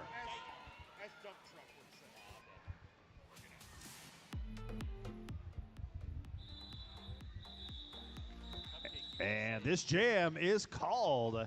1 point being put up by the Everyday Rebels.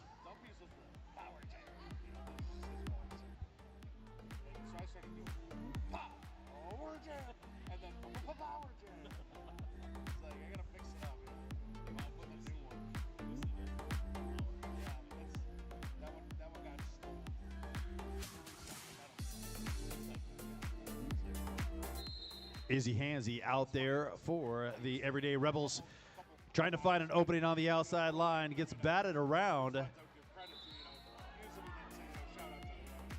and is your lead jammer.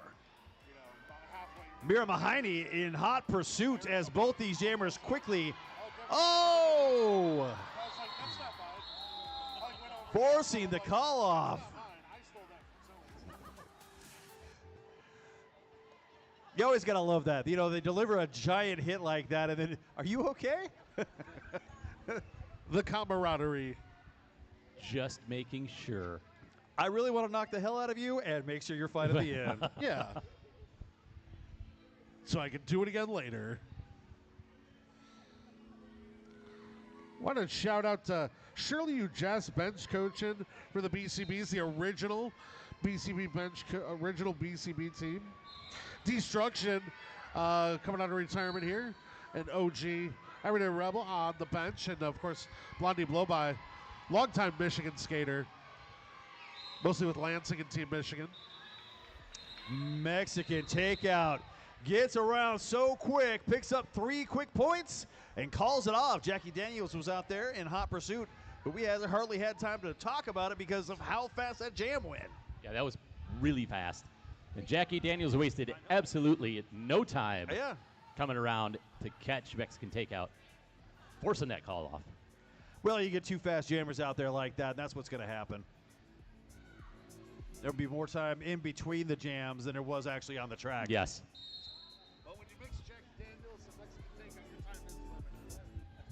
Slayer Taylor out there trying to bully their way up on that blue-collar wall. Hit squeak on the inside, able to get away, picking up lead jam for the Broads.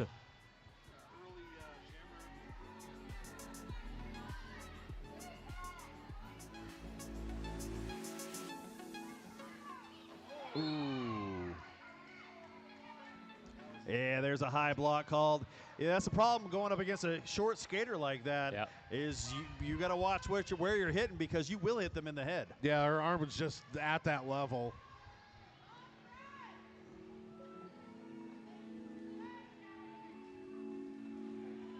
Knocked down, got right back up, and able to pick up all 4 of those points, getting right out of the pack again.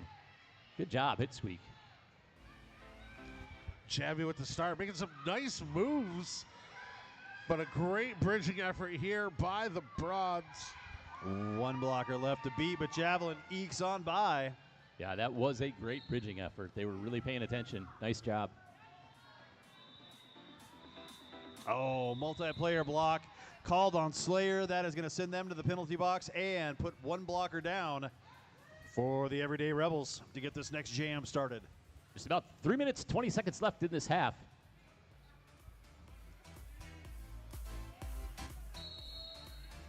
We are going to get a timeout. This one an official timeout. Just want to thank today's medical staff. It's Crystal Dodds, along with Dr. William Schaefer, making sure that everybody stays safe here at the 20th anniversary for Grand Raggedy Roller Derby. Also want to send a special thanks to University of Michigan Health at West Sports Medicine, Dr. K, and their wonderful support.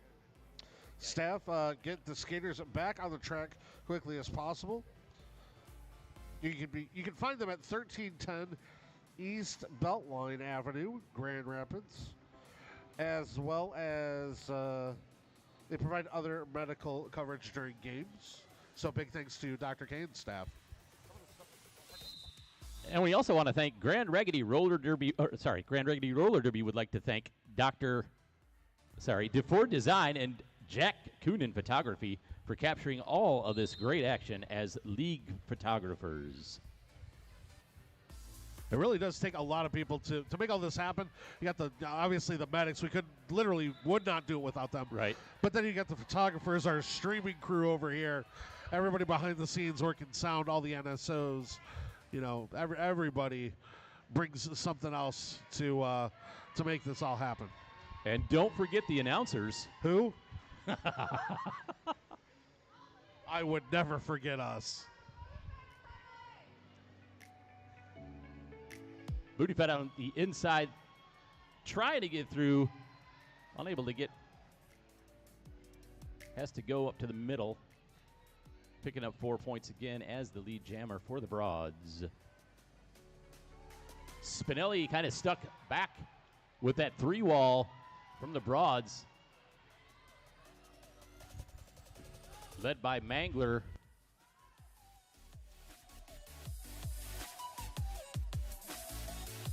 Broads putting more points on the board as Booty Fett makes their way through the pack.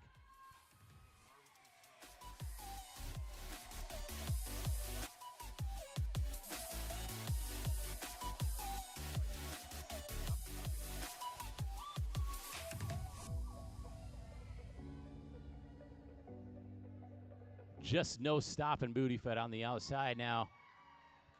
Looks like Spinelli is trying to still work on that broad defense, getting a little bit of help from her own folks. Spinelli's out of the pack as Booty's making their way through, put more points on the board. Oh, Booty Fed nearly made it through. But Terror Hawk just ended up right in the right spot at the right time to stop that progress and force a penalty. Somehow.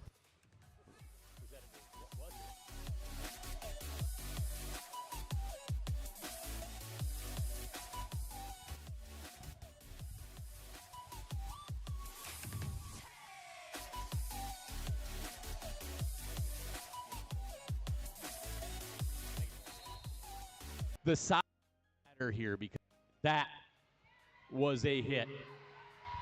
Ooh, Misty looking for that revenge hit. Just missed takeout.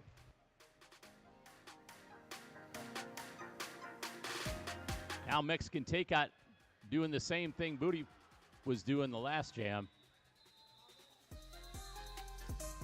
And she will get to call it off. Booty Fed out of the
where you see the players at their best. Oh, solid hit. It was so much fun. So much fun, and the girls are amazing. They seem wonderful, high so energy. cool. They seem like it seems like a sorority almost. Yeah. Like it seems like a sorority almost. Yeah. Like it seems like a sorority almost.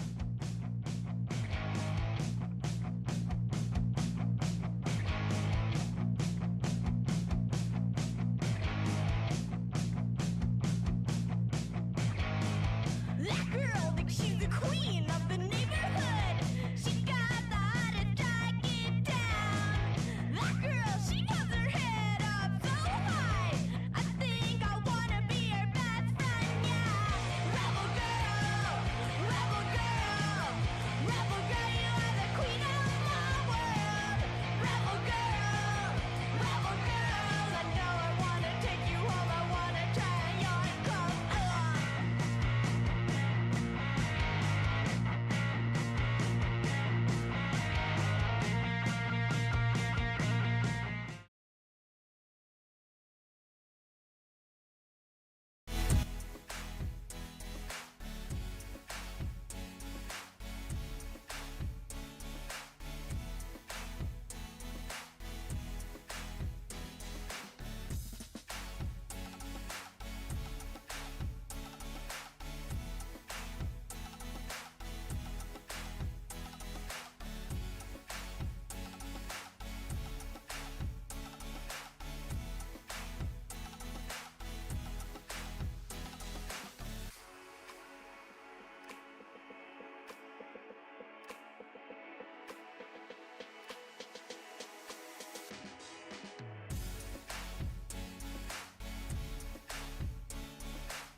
And we are back. Skaters are on the track. We've got a score of 92-35. Everyday Rebels did make a little bit of a run there at the end. And Hit Squeak and Izzy Hansy, those are your jammers out there on the track. It squeaks out front. Lead jam for the Broads. Izzy Hansy getting glided out of bounds. First on the inside, then on the outside. Help, and they're having a skate malfunction. Looks like their strap got stuck. As Hit Squeak making their way through the pack. Broad's able to help them as Izzy's back there fixing a skate issue. Jackie Daniels pushing Izzy Hansy to the outside, forcing them out, recycling them back. Well, the blue-collar broads are just a bunch of bullies. They just like to beat everybody up. And, Yeah. you know, especially them everyday rebels and their nice ties. This jam comes to an end after Hit Squeak calls it off, picking up 4 points. And they hit the century mark of 100.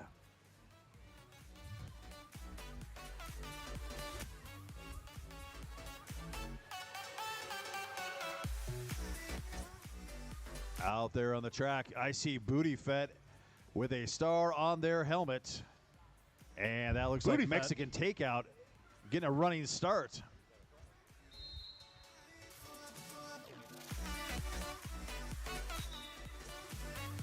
Mexican Takeout makes short work of that quick line and is out as your lead jammer. Booty Fett is out on their initial. Woo! Never have I seen a jump backwards, landing with one foot, and then spinning out of it. That is a first for me. I'm sorry I missed that. I was talking to AK. I missed it AK, too. quit distracting people up here. But I got this cool flag over at the merch table. Oh, really? All right, never mind. They have cool merch over there. If you have not been to the merch table, they have plants. We've got food that folks have made on their own, special little treats, brownies and fudge. But most importantly, they got awesome clothes you can buy. So if you want to look cool while you're watching the game, go buy yourself a hoodie or a T-shirt. Or a flag like AK. Yeah, the 20th anniversary shirts are great. The diversity shirts are great. But I need to get a flag. Not enough flags in Derby. Mira Mahoney lead jam for the Broads. Slayer Taylor does make their way through on their initial pass. Mira. For the long, and it's the box for Mira Mahoney. Slayer Taylor out there picks up 4 points. They are going to have another minute to keep scoring points. This is another great opportunity for the everyday Rebels to get themselves a little closer in this game. It's like Star Wars Rebels.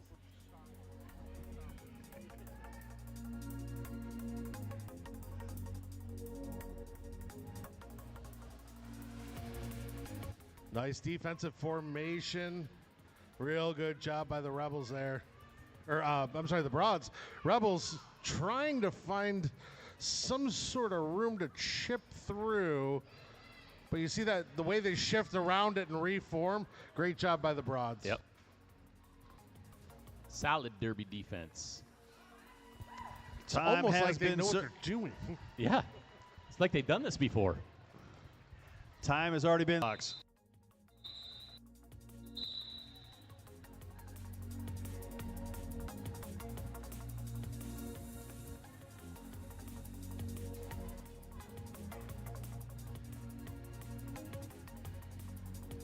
Hit Squeak and Mexican Takeout take the track, but it looks like they're going to have a timeout.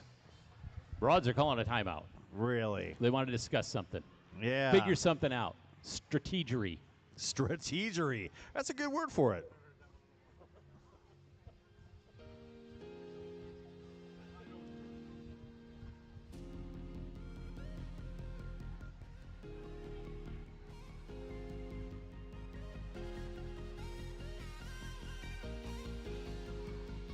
Well, whatever they're adjudicating there, if you need help with your adjudications, see Stephen and Avery, attorneys at law, proud sponsors of a Grand Raggedy Roller Derby. And make sure you ward off all your back pain like a Derby skater with Dr. Ward and Active Life Chiropractic, Grand Raggedy's official league chiropractor. You know, he's actually very good. I've gone to him a couple times, and my back always comes out feeling so much better. If you've got any openings in the next hour or so, I'm right here. Just come find me. I'll be in this chair, half immobilized with back pain, because I played roller derby like an idiot.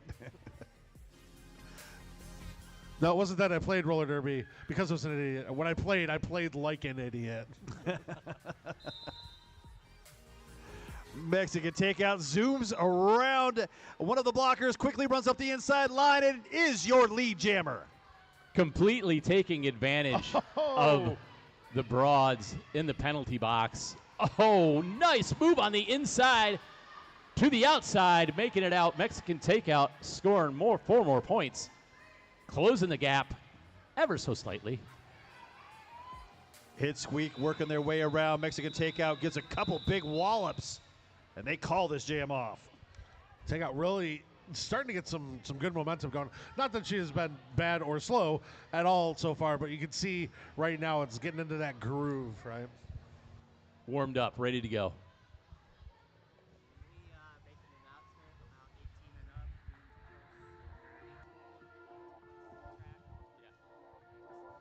Reminder, folks, roller derby is all about safety. And for your safety and the safety of the skaters, if you are under 18, please do not sit trackside. You can sit in the chairs, but do not sit on the floor if you are under 18 years of age. You will be removed forcibly, possibly with a catapult. We got to use it for something. We bought it. I know. AK brings a catapult, and now we've got to fling people around. Yeah, King doesn't like it, so we got to figure out another reason. That's why I have to go see a chiropractor. I mean, you know. All right, Booty Fed right now, knocking players down. Trying to fight their way through. Booty Fed calling off this jam. Izzy Hansy was out making their way around. Izzy Hansy just going to casually go back to the box or to their bench.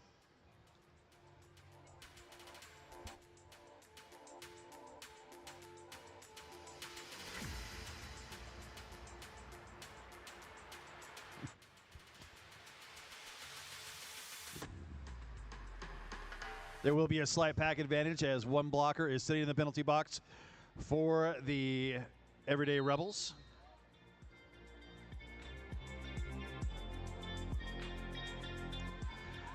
Mira Mahoney is out as your lead jammer.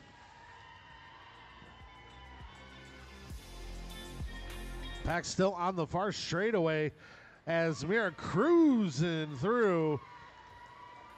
But the star is out now for the Rebels. Mexican takeout in hot pursuit. That'll force the call off there. Yeah, they were lined up in the back. It's a smart move. 0 points we given to the Everyday Rebels. Blue Collar Bras did pick up 4. Now we've got a game of 120 to 58. Blue Collar Bras definitely in the lead.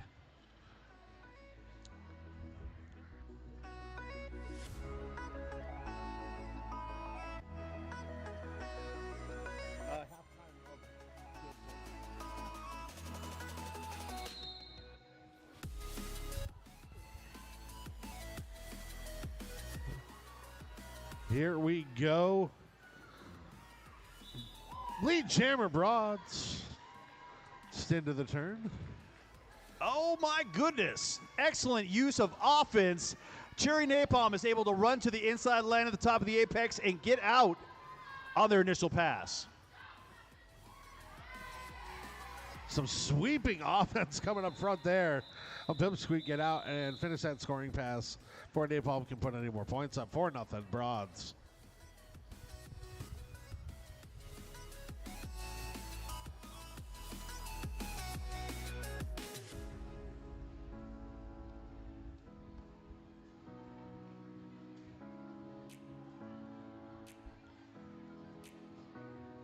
Looks like Booty Fed is going to be down there on the line once again to be your Booty jammer. And Mexican takeout. I should know when they're that far back who it's going to be. Mexican takeout is your lead jammer.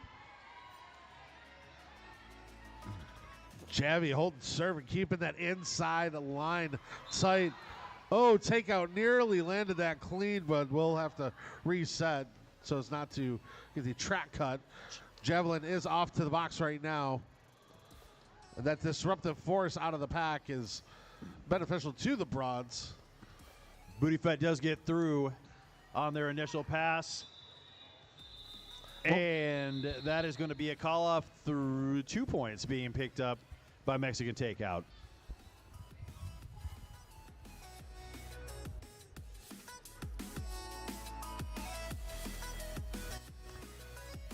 Again, on the way back to the bench, we heard skaters talk to each other from opposing teams, making sure they're okay after some big hits out there. Love the camaraderie that we get to see in this sport. Oh, yeah. And especially this. I mean, this is a pickup game. Yeah, it's for bragging rights for the next 20 years. But but it still is just a pickup game, you know. But it's great to see at every level because even at the highest levels, and Jackie Daniels can attest to this, our lead jammer, even when it's Team USA versus Australia or, you know, it's Texas versus Gotham at Champs, as hard-hitting as it gets, at the end of the day, we're all here for roller derby. We're all here for the same thing, for the love of the sport. And it's, you know, the wins and love. Greg Popovich just said it recently. The wins and losses all fade away. The champs, that's all window dressing. It's about the people. Yeah. You know, it's the relationships you make along the way. Yeah, we ain't getting paid to do this. We do this for the love of the sport. Exactly. Jackie Daniels muscling their way through, picks up 4 points on that pass. Cherry Napalm still stuck in the pack. Handed that cap off. It looks like Spinelli now is the owner of that cap with 1 player left to beat. And Jackie, one of those skaters old enough to remember when a Grand Slam was worth 5 points.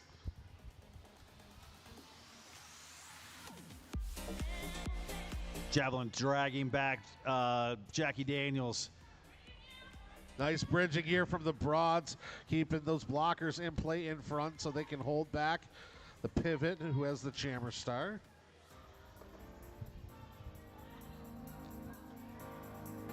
Nice slow pack. They finally got their wheels under them. Jackie Daniels trying to find a way through. Blows trying to help do a little bit of offense, but they're stuck just as much as Jackie is. Yep.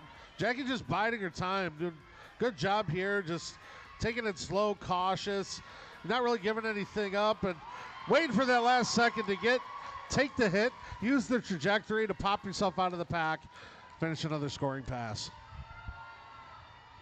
That's wisdom right there. You want to, you know, this is Dungeons and Dragons. The stat that paid off right there was wisdom. I mean, she's maxed on charisma, strength, dexterity, all that other stuff, but there was some strength, obviously. Oh, absolutely. The strength levels were up there. Yep. We're going to have a timeout on the track. We've got just under 8 minutes, 7.5 minutes left in this game.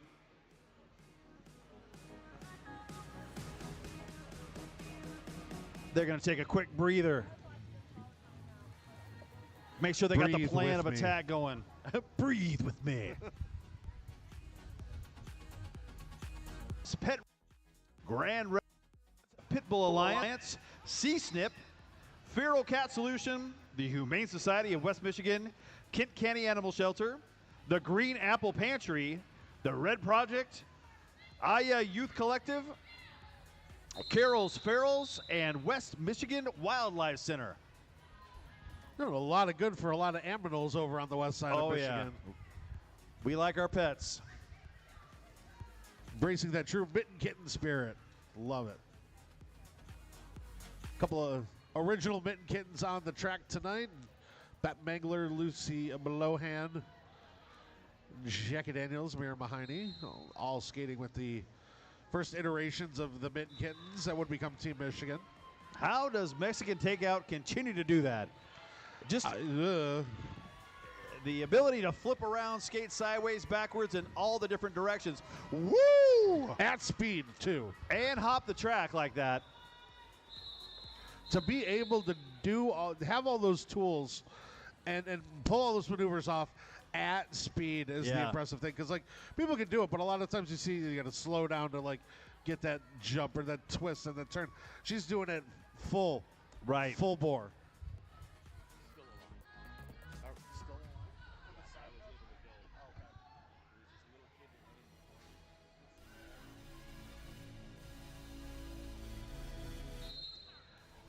And I see Izzy Hansey. Wow, blasted their way through, quickly becoming your lead jammer.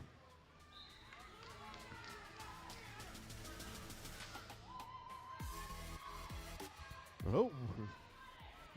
So there was a cap pass. Not a jammer.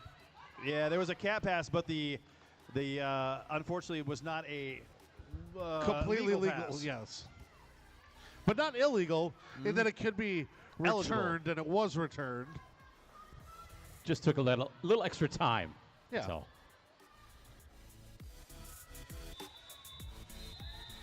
Izzy Hansey calls it off, picks up 3 points. But the blue-collar broads were able to sneak in and grab 2 of their own. So when are we giving these MVPs away? At the end of the evening. At the end of the evening. Yes. Not after the end of this game. Correct. Okay.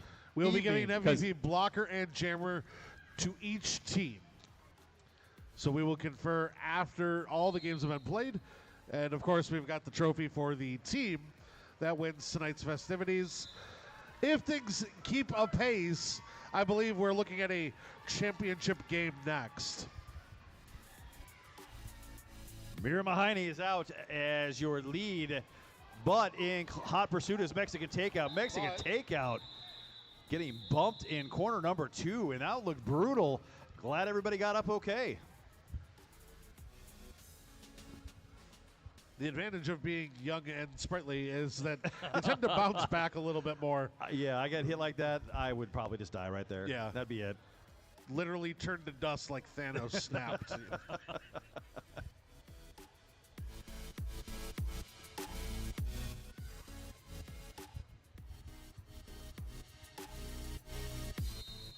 Slayer Taylor is out there for the Everyday Rebels. And Hit Squeak's out there for the Broads. Blowhand picks up a multiplayer block. As Slayer. Ooh, and a gets track lead cut on jam. Pipsqueak. We've got a power jam.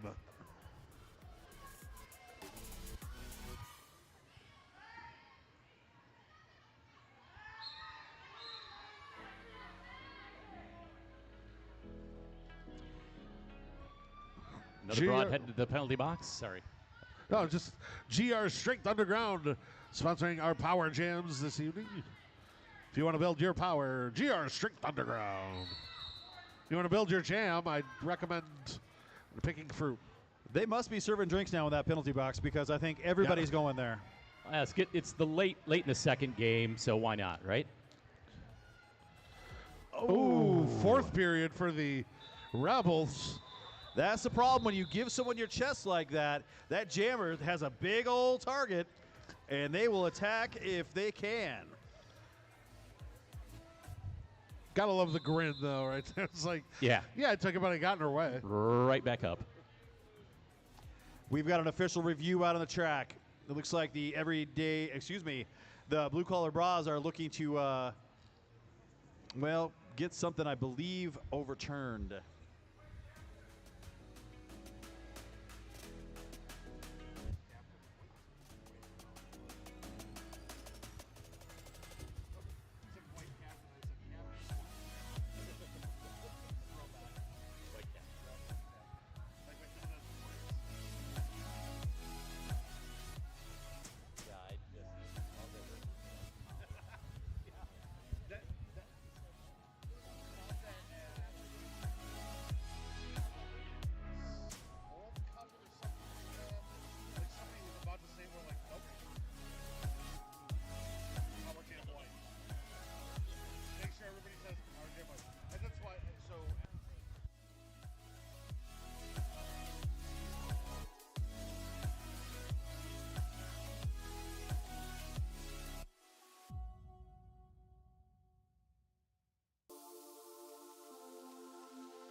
All right.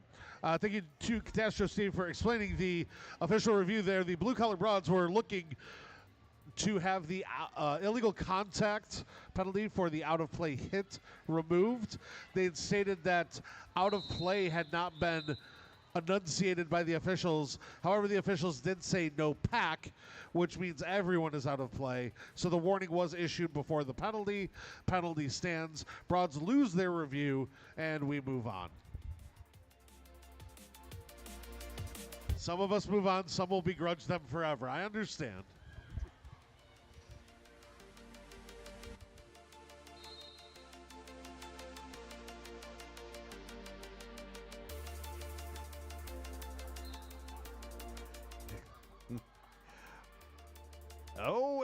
And Mexican Takeout picked up a penalty. They're going to go spend some time in the penalty box.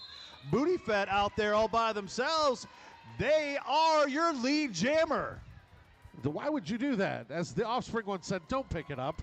If you see that penalty, just leave it.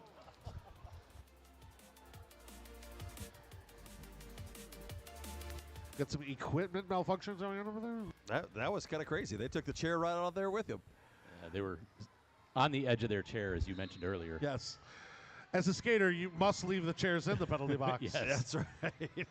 Can't take them with you. Taking a chair from the penalty box does not guarantee you a reserved seat at the garage for the after party. This is not the WWE. Although, new rules. All right. Mexican Takeout back in. Mangler knocking them back, dragging them back into the pack. Mexican Takeout with a beautiful spin to get out on their initial pass. Yeah, I like the force and finesse combo there. Just throwing the shoulder in to get them to budge and then spin it right through. Booty Fett picking up 8 points on that jam. Really love to see the Booty Fett's progress coming in the last couple of years as a skater. You know, they tried out for Team Michigan previously, didn't make the cut, asked for some feedback, has made a lot of adjustments and really seeing their progress as a jammer, especially today where they're at from 2 seasons ago, is really impressive. Yeah, they've definitely elevated their game. Track cut, power jam. Track cut, yeah. Mira Mahoney now is going to the penalty box, and Izzy Hansey has the cap in their hand. We're going to go the full 2 minutes. Right on. Back to what you were saying about just Team Michigan in general, trying out and pushing yourself to grow that much more, that feedback that you get, even though you might not be successful the first time, that feedback that you get from all of that work, that hard work you put in, can definitely make a difference. Absolutely. I always encourage skaters to try out because even if they don't think that, you know, like I don't think I'm going to make it, you know, okay, first of all, get that out of your head because whether you believe you can or not, you're right. Right. But that aside, go see what the level is. See what those other skaters are doing. Figure out where you're at. And if you're not there yet, figure out based on where everybody else is what you need to do to make those next steps. Right. You know, we've worked really hard at, you know, I can say in the past we haven't been awesome about it as leadership, about giving feedback, but with the new organization and some more eyes, we've been really dedicated to providing better feedback to skaters who are looking for it so they can get that progress on their own, right? Yep. Ooh, Izzy Hansey made their way through, tripped on their own skate, and now they're sucked right back in there.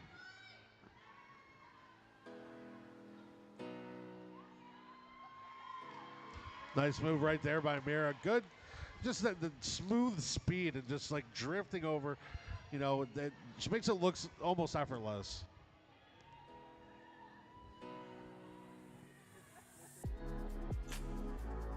Wow, Izzy Hansey almost completely unscathed around the outside, but they pick up a track cut. That's unfortunate. Ooh, scathed. This is going to be a power start, I do believe. Yeah, it's going to be a power start. They're going to have the benefit of a full 30-minute. Absolutely, it's not going to be a power. It's not going to be a power start. Oh, it's not. No. It is not. Why, pray tell? Because we have an unofficial score. We have an unofficial score. Oh, well, we should make that official, shouldn't we?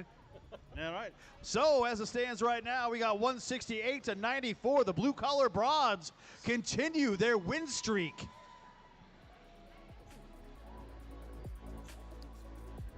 I know. A sequel 17 years in the making. The last game played with the home teams, the Blue Collar Broads defeated the Everyday Rebels for their 3rd championship. And here tonight, they do it again to open things up. Remember, halftime of our last game will be a alumni picture with everybody. So hang around for that. That's going to be at halftime of our next game, which is going to, coincidentally, works out to where it's going to be the championship game. Blue Collar Broads versus the Roustabout Rollers. Tale as old as time. Wandering Circus family versus the Union of Workers. Right. It's the American legend. It's your story. It's America's story. You tell it. I'm just here to tell America's Yeah. story, which is there were some people wandering in the woods. Yes. Some other people It's an American made story. the factory, And then they fought. And they on roller skates. Got a turkey. Then they shared a turkey, yeah.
their best.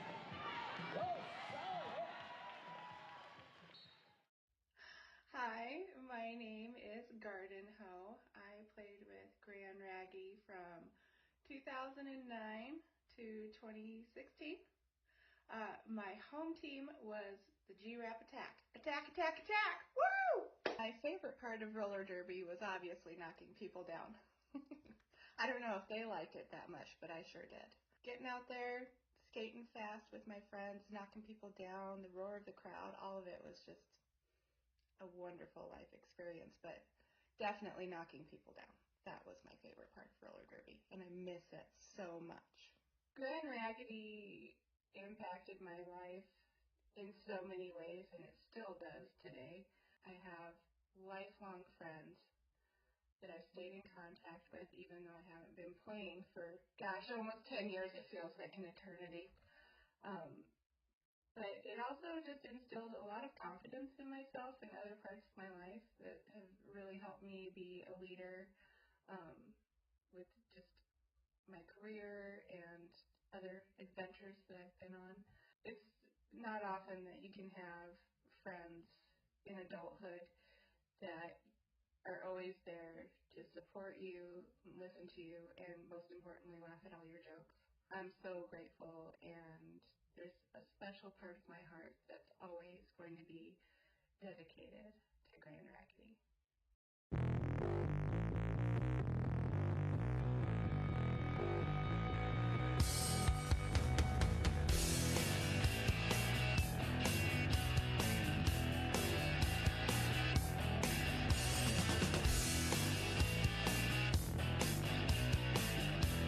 Grand Rapids started a league in April of 2005.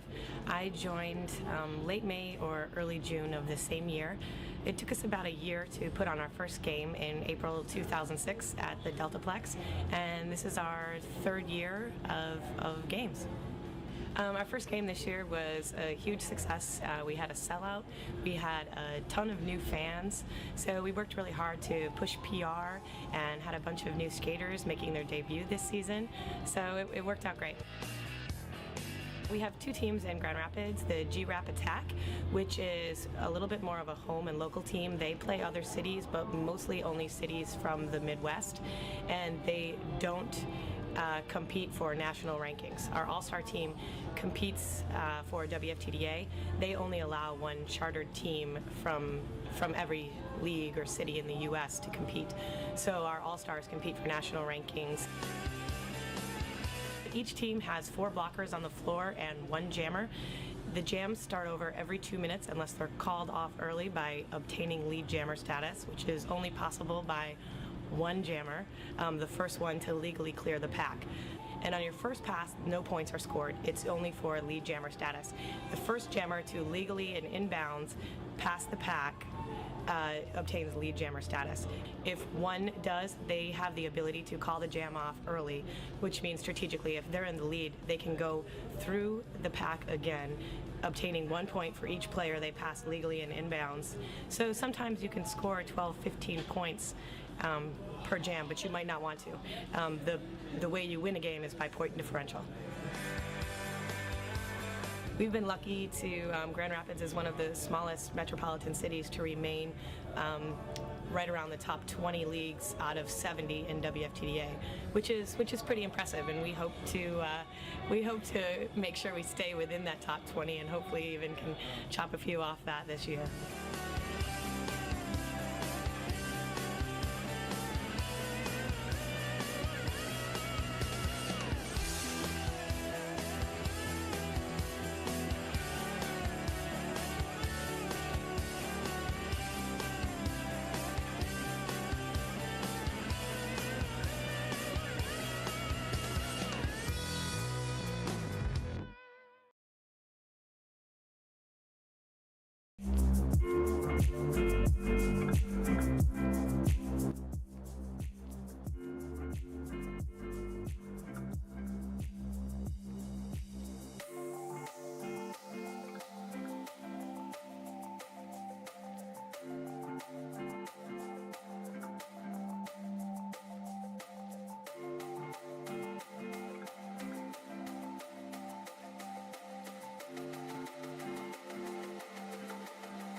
Well, we are back, and this is for all the enchiladas.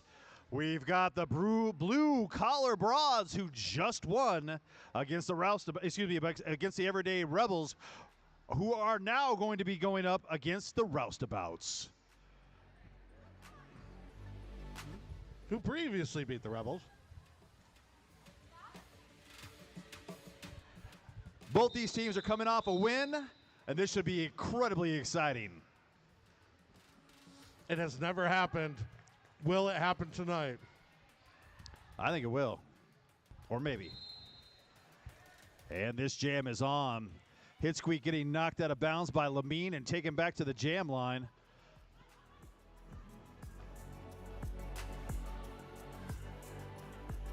Freddy Cruiser trying to run their way up. And it's a photo finish. Hitsqueak is your lead, but Freddy Cruiser is out front.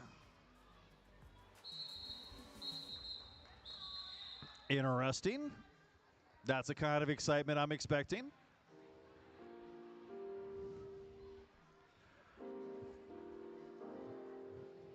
Buffy the Jampire Slayer is going to be your jammer for this next jam. And who will be the jam's other jammer? I don't know. They're hiding from me behind all that wall. Yeah, it's going to be Booty Fett. I'd recognize that mustache anywhere. Booty Fett.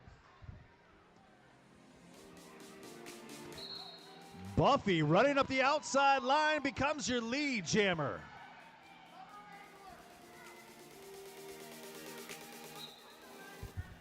There's a cat pass. Bangler now has that star. Very heads-up play right there. Especially, you know, when you know it's going to be a tight game. I'd say any time. If you're not lead, get the star off immediately, then either get it out by yourself or hand it off. So heads-up play right there. Like to see that instinct. Exactly. It gives them two targets to look for. You've got a pivot that you've got to make sure doesn't get the cap, and you got the jammer you're still trying to hold in there. So it kind of... And that's even if they have sight of it, too, because if they don't, you know, if they don't know you by sight otherwise, that star's gone, they're just looking at helmets. Yeah. A good way to mess with that defense. Excellent strategery. Mishka out there. Oh, and a track cut. That is too bad. That was a huge hit by Thunderbuns to get out. Speaking of huge hits, Jackie Daniels getting a 4. Pack slow rolling out front. Nice offensive poke. Up in Michigan, cruise through unabated. Power jam is over, and the jam subsequently also over. So both jammers will start the next one back behind the starting line. All right. Well, hey, I would like to thank some of our fantastic folks that give us help all the time with these bouts. Some of our sponsors. So, Grand Raggidy, they've got Def or Designs and Jack Coonan's Photography. If you ever like to see your derby photos, he's the guy who definitely you want to get your picture taken with.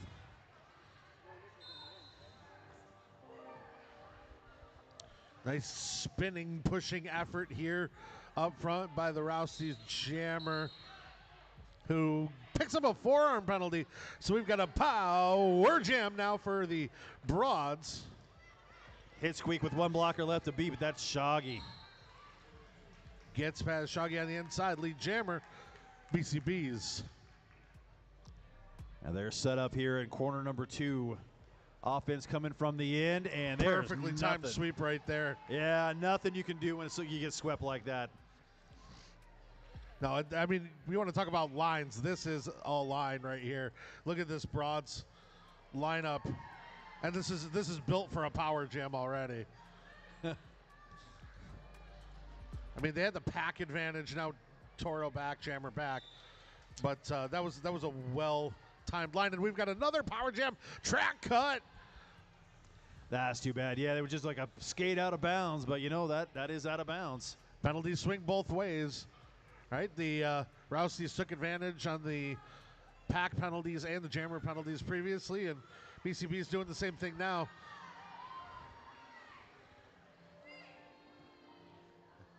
So we get the call to call it off. They're going to ice the jammer in the box.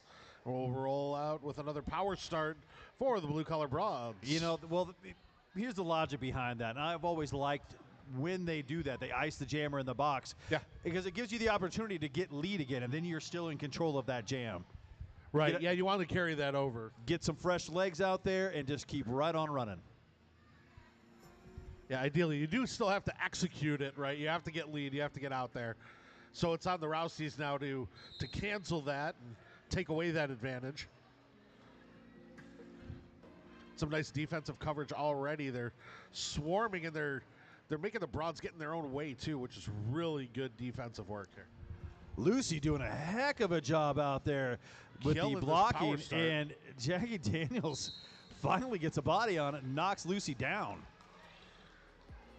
Lead jammer for BCBs, and booties out. Psycho Nice with one player left to bridge. beat. It was below hand and managed to muscle their way through on corner 2. See that recovery there. They go back to play O. And that does help Booty Fight get into the pack and tally a couple. It'll bring us to an official timeout. Yep. Official timeout to stop and talk about a couple things. So after an 8-0 start for the Rousties. And definitely their support. You might want to write that down on something in case you plan on going a little hard tonight at the after party.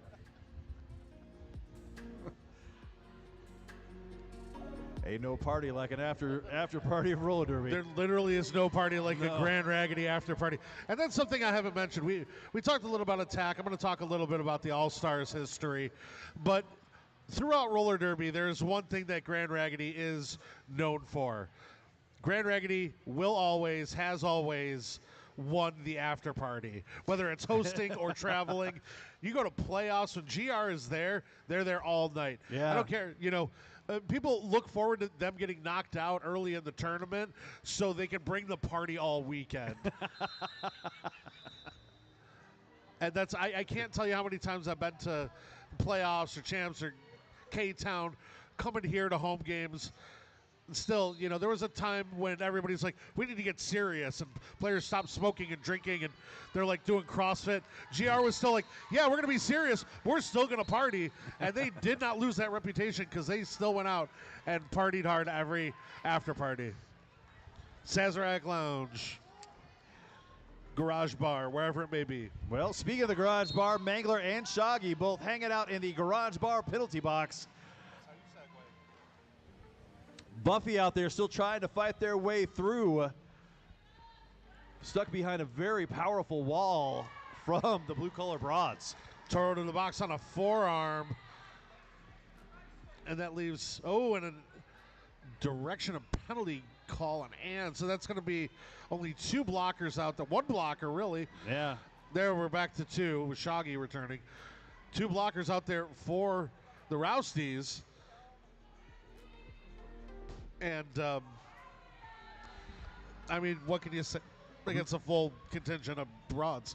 Mangler just ran up that inside line and went to the out to play offense. Didn't even bother to check in with her wall or anything. Just went out there to play offense coming from the penalty box. That's the advantage right there. When you've got a 4-2 pack advantage, you don't have to worry about dropping a defensive person. You know they're going to be there because you're already, you got 3-2 if you just leave.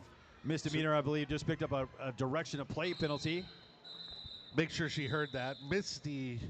Misdemeanor. Direction of gameplay penalty. She has asked us only to call the things she does wrong. Have you guys said anything about ranks?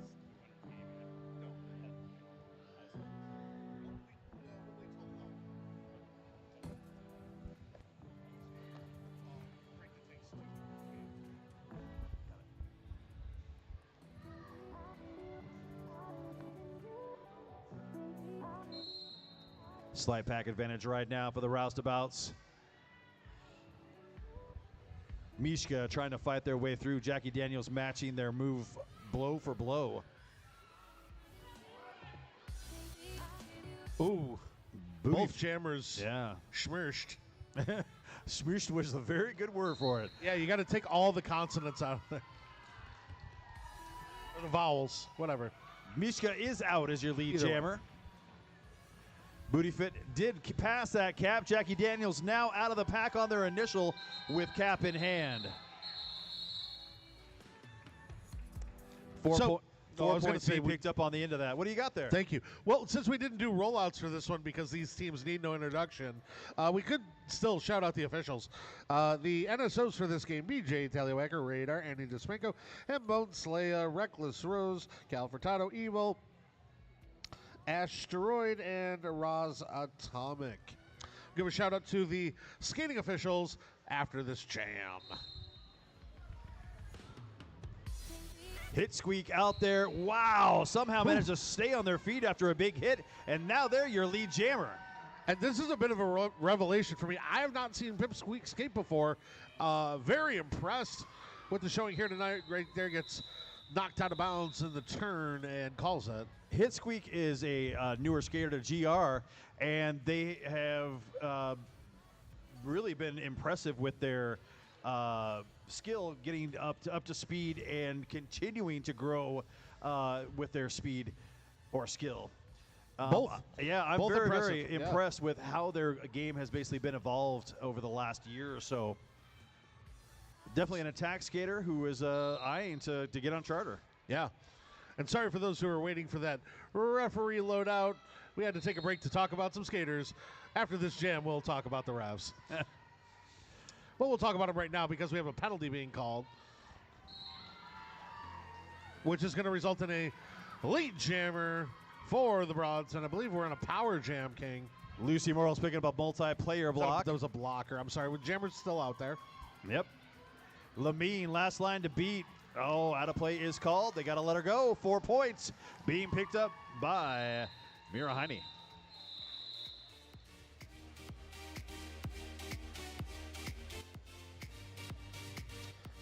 Have not mentioned it yet, but got to mention it since she got brought up.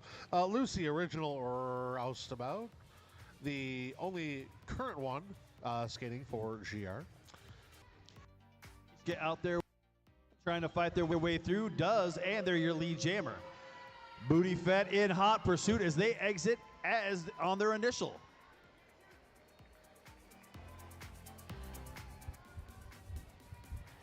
Nice speed coming into the pack right here, and the quick call off before the bronze jammer gets back around. That's called falling with style. Exactly, style point. Yeah, I'm going down, but I'm gonna look damn good doing it. Speaking of, our head referee for tonight, Frank the Tank, celebrating his 200th game. Everybody give it up for Frank the Tank. 200 games as a referee. Congratulations. We give you the traditional wow and a nod. I'm glad you like us so much. Thanks, Frank. Stick around for 200 more games. Psycho battling their way through. I think they hit everybody in a blue shirt to get out as your lead jammer. I don't think they were being blocked. They just wanted to hit everybody. Right. Just got to check them all off the list. Yeah. I'm going to hit you. I'm going to hit Ooh, you. Big hit right there to end the jam. Psycho picks up 2 points for that effort. It's that Lucy on Squeak right at the end there. Whew.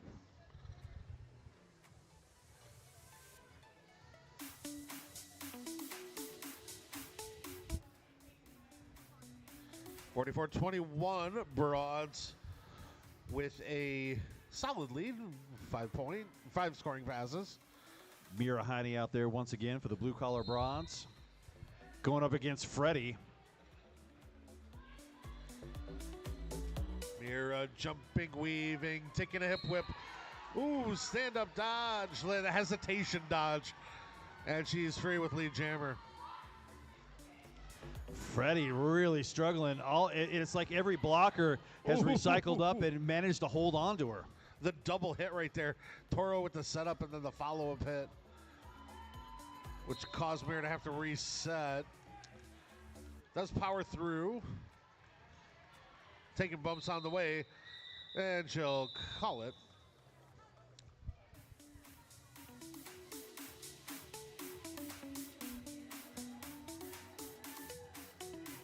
Do we ever wonder how Grand Raggedy Derby skaters stay so fit on the track? Yes. Well, they have a GR Strength Underground to thank for that. They offer personal training to all skaters to keep them hitting hard on the track. Look up Stu at GR Strength Underground on Facebook. And a timeout's being called on the track for the Blue Collar Broads.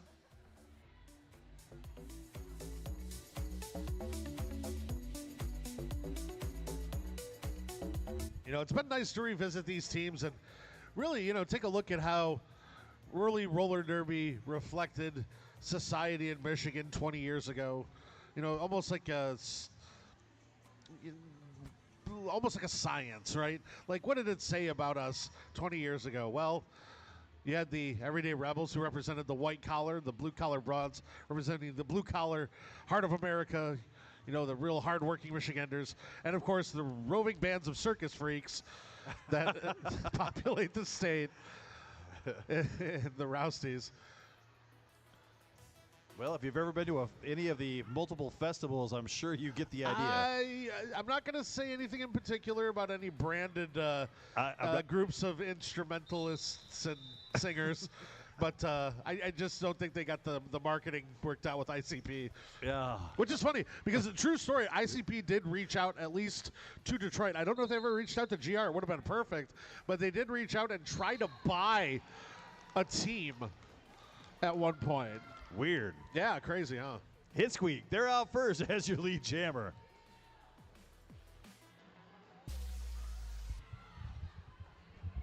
And Lamine, last line of defense until Jackie Daniels says get out the way. Man, Jackie Daniels is not playing around. Jackie Daniels only plays around. Plays around everybody else because she's so good, she leaves them spinning. Hit Squeak gets through, picks up another 4 quick points.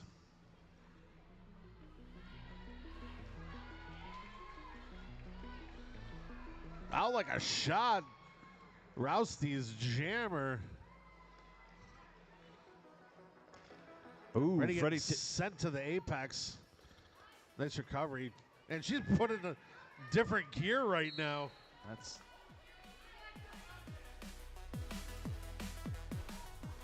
Hit Squeak getting knocked out, calls off this jam, but not before they picked up at least, it's 15. I was going to say 16, but it's only 15. Yep. Mangler going to the box right at the end for the out-of-play contact. So too far ahead chasing, hit the jammer, and that's what happens. Yeah, and when they call out a play, you got to let them go, whether you want to or not. Exactly. You know, Freddie, got to give a shout out to Freddie, another one of those skaters in the Team Michigan program. Some phenomenal work this season already with Team Mich again, really stepped up, and Mishka also. But those two jammers really showed up at Skate Wars, and looking forward to seeing Freddie. I believe is going to be joining the team at Columbia, South Carolina later this month for Fall Brawl. You know, both those skaters, they are continuing to grow in their skill. And they're both, I mean, they were good when they got here. Yeah. They continue to get better. Yeah. They were wonderful to work with the Stray Cats at the Mint Kitten mashup.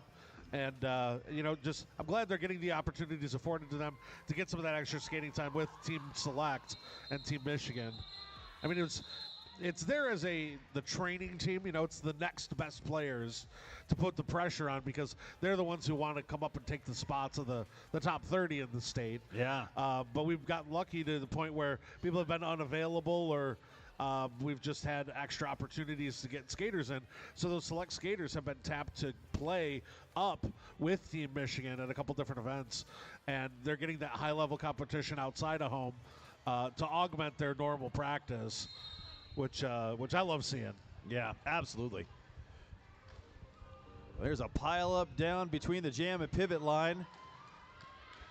Oh, look at this one-on-one up front. Oh, it just barely. Lead jammer goes to the broads. That was a battle. Yeah, that was a battle. Lamine is another one of those skaters whose skill absolutely. has continued to improve. I remember when I first got here, she had a quick injury and was able to come back with a fury, and she's gotten a few tournaments getting MVP and things like that. I remember Lamine picking up an MVP at Kittens last year in one of those good games. And we haven't even shouted out Izzy Hansey, who was the D2 MVP with Attack last season. Another good skater. Another skater who is growing skill every time she's on the track. 100%. Mira out there trying to find a way through. Strong wall. Got him locked down. Rousty's out first. Oh, when we got an old school foot race here.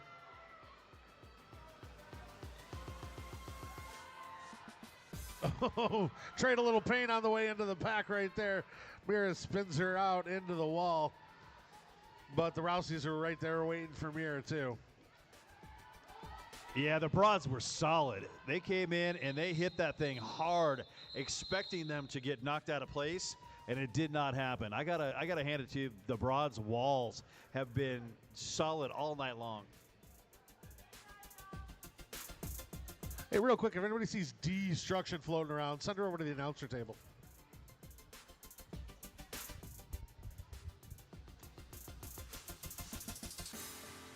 Well, at halftime, we're going to have some photo opportunities for the GR skaters. So if you are around and want your photo taken, let's do it. Yeah, we're going to get a big picture. All the alumni get together. We'll get everybody in for one big 20th anniversary picture. Right now, leading jam, we're going to Pipsqueak.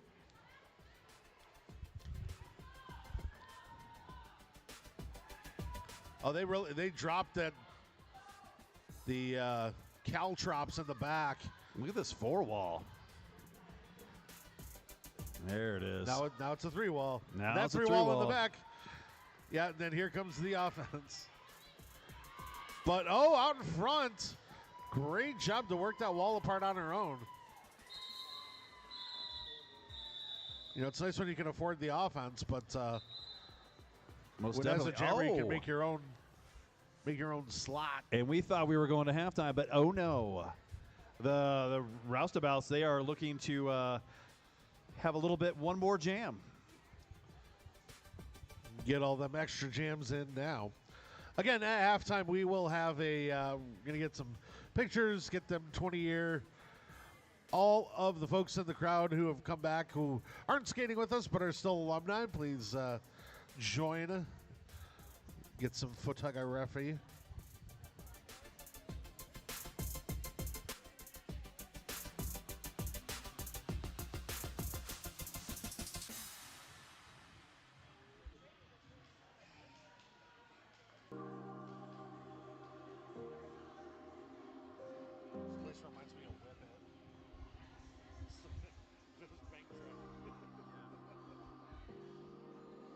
Better lights up.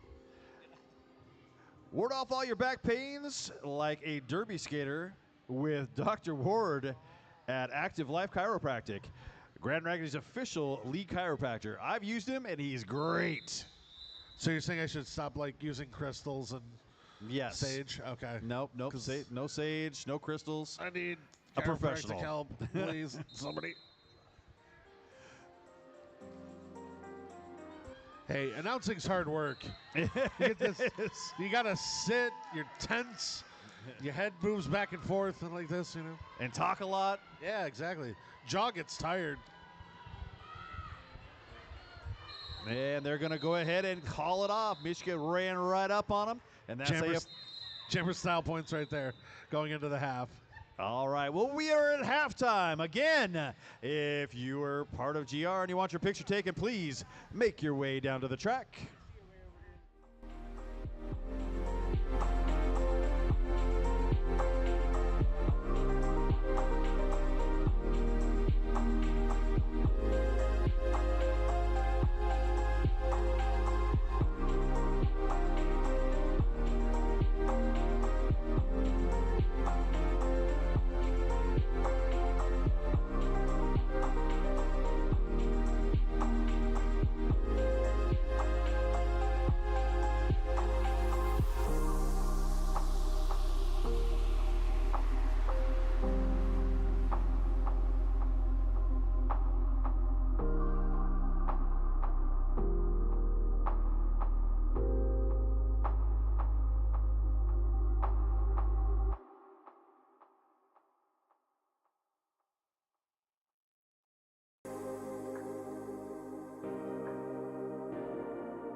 That's where you see the players at their best.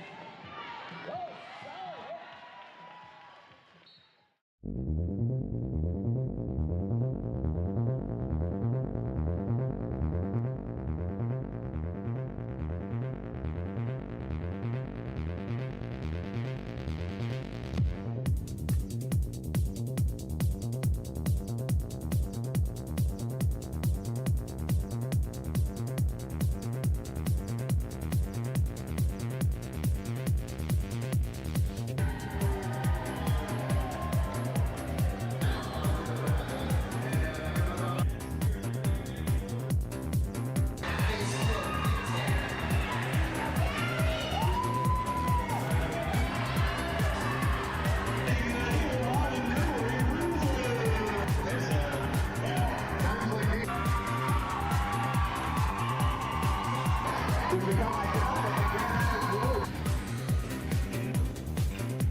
Back to the action on the track, Jack. And we got a lead jammer for the Broads to open things up here. I'm AK here with King, bringing you the final period of action in this 20th anniversary showdown triple header. Oh, Freddie getting knocked out of bounds. Lucy was there ready to take the star, but was not able to get it while they were getting knocked out of bounds. Nearly out, Psycho through, pass, Mangler. And here comes Pipsy sneaking through on the inside. A quick 4 points for the Broads. And a call off before Psycho can get back around. Oh, I'm sorry, that's Freddie. Freddie. Well, that was another one of those really quick jams. Fast scoring, and the blue-collar Broads are, blue-collar Broads are starting off right where they left off. We've got a game of 78-34. It's not unsurmountable, but with 20 minutes left in this game, you got to basically do it now. You got to change the tide of this game in your favor. Going to see what sort of adjustments they made at halftime. Booty Fed is out there, and so is Buffy the Jampire Slayer. That 1-2 punch up front, doing a good job of making Booty really work for it. You see how they kind of orbit each other.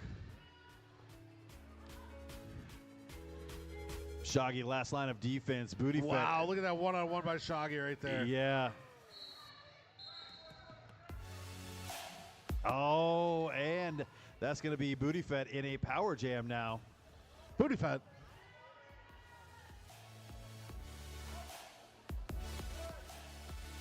Nice little, they dropped and got out of the way of that offense and were able to meet Booty Fed to hold on and envelop them into a wall. Yeah, and here's where you got that. Timing is crucial on an offensive sweep like that. They kind of came in at intermittent times, wasn't quite coordinated.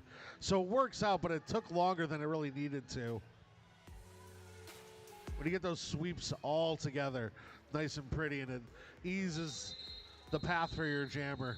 Booty Fed absolutely looks wiped out, calls off this jam. Nah, it's just, they're faking it. They got endurance for days, come on.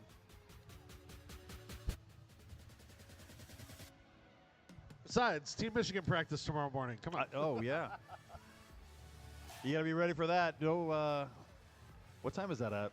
I think it's at noon or something. I don't know. Oh, there you go. Perfect. Candy's so in charge. You can still do the after party then. Yeah, oh, for sure. Mira out there for the Broads. Trying to fight their way through. Goes inside, goes outside. They're bouncing back and forth.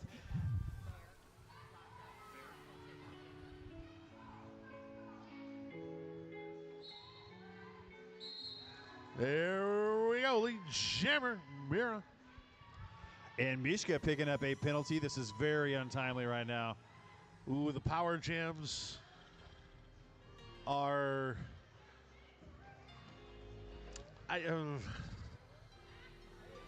badly timed power jams can really, really hurt. Yeah.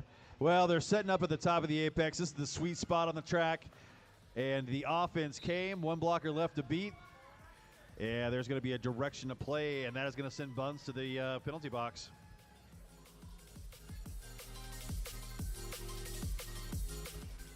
See Blowhand and Jackie. Wow. I think Mishka surprised them. She came skating in there and glided across the back of them, getting through on the outside on their initial pass. Caught them sleeping on their union break there. Yeah, that's what happens. You lean in there, smoking cigarettes, drinking your coffee. Selling bootleg T-shirts. I don't know what happens at factories.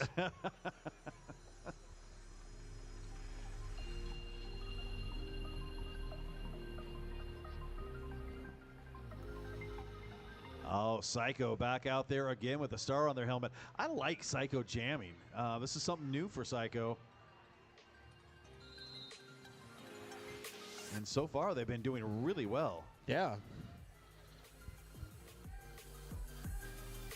Hey, guess what? You tried something new, and it's It's working. Psycho pulled the helmet cover off. It looked like they were going to do like a surprise pass. Okay. Oh, out of play hit. So we got a power jam, and they took the cap off, so therefore we're going to go the full 2 minutes in this jam here. The full ride.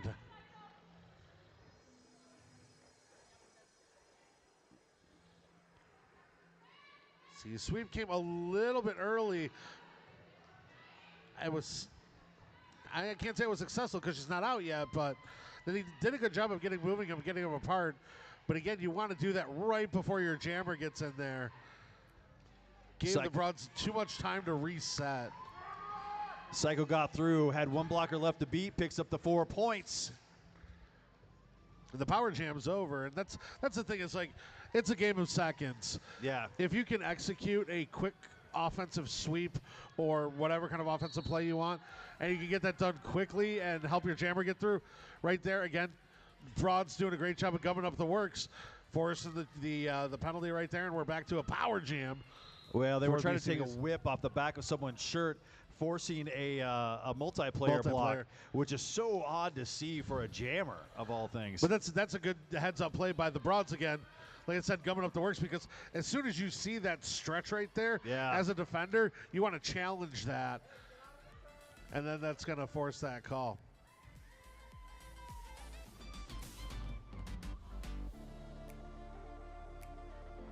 I feel like we're getting a little too serious and analytical here. Somebody make a fart joke or something. Well, that's kind of what we do now. We also have evolved our game to this spot now where we talk about the nuances and the strategy and what you see on the track and why they're doing it. And that's what makes this game great, is that the skaters have taken the game to this level now, and we've been here the whole time with it. Yep, grows and changes. But one for old time's sake, I'm Ron Burgundy.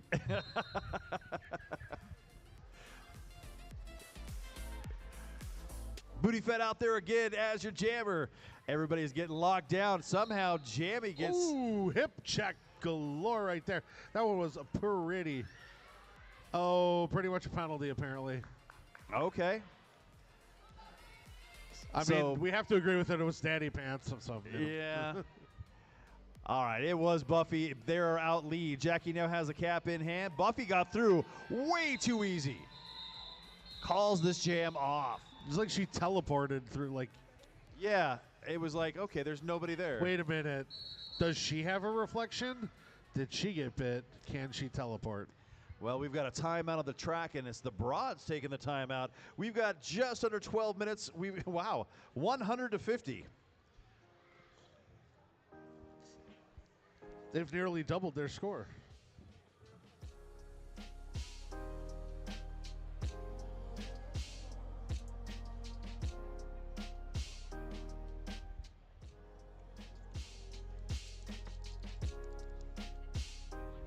But yeah, just talking about how things have changed these 20 years in roller derby. I remember when we started, there was a skate company and a wheel company. It was basically like Rydell and Sure Grip. Oh yeah, that was pretty much it. Yeah, those were your choices. Right. And then, all new kinds of skates are developed, and the skate companies, skaters starting their own skate companies, starting wheel companies, learning how to create new types of, durometers of rubber and plastic combinations that they want to use for different floor surfaces. And I mean, at the peak, and it's dropped a little bit, but I think there were about 7 or 8 significant skate companies in roller derby before COVID. And I think 1 or 2 of them have dropped off, but there's still some variety there, and it's great to see how, roller skating itself has been brought back a couple times throughout. Exactly. Partially because of derby. And with all those companies, Rydell has really been like because they've been around for so long. Bears. Yeah, they're the name. Oh, and we've got 2 penalties on the track. Both those skaters from opposite teams are going to go sit in that garage bar penalty box. Mira taking a shirt whip right there and Nothing gives you speed like the whip, wapacha, as Jimmy Fallon once said in that movie. I saw, I've seen that a couple times now where Whip people it? are, where people are starting to bring back the whip. Yeah. Somebody will reach back and whip them through. So I got to ask, because you've seen a fair bit of Derby in your time too. Yeah. How many different whips have you seen? Oh, I've just seen a bunch of them. Yeah. I mean, So you got your standard, your hand whip, right? Yep. The leg whip. You got the two-hand. Yep, the two-hand. The leg whip. Oh, the my waitress. God. Yeah. Right. You've got the cantilever catapult is what we used to call it, when you had two different skaters who would both put their hand back. Oh, yes. And get the jammer at the same time. Right. The poorly named placenta whip, where you have a very tall blocker and a very small jammer gets whipped between their legs underneath. There was the Pegasus. The jumping whip, where they would, I think the craziest one I ever saw, I've seen plenty of shirt whips, seen plenty of underwear and short whips. There's some hilarious pictures out there of some, like, booty short whips. I remember people used to wear belts. The belt whips. The belts. They would whip off the back of the people's belts. Yeah, that was the Midwestern Classic. You've got a belt on. Yeah. See? Nice job. Repping the Midwest. But the craziest one I saw a hair whip once. Oh, wow. Yeah, a ponytail whip. That might hurt. Yeah. I don't think that would be the neck muscles on that skater were incredible. I hope so. Otherwise, they'd probably be falling down. Yeah. And it worked, too. I mean, their jammer got lead. It was great. Leg whip's always a favorite, but that's always just a show off. That's a showboating, yeah. Buffy trying to fight their way through, gets knocked out of bounds and drugged back by, what was that? That Blowhand. Oh, Buffy picking up a back block. Everybody's least favorite whip, the back block.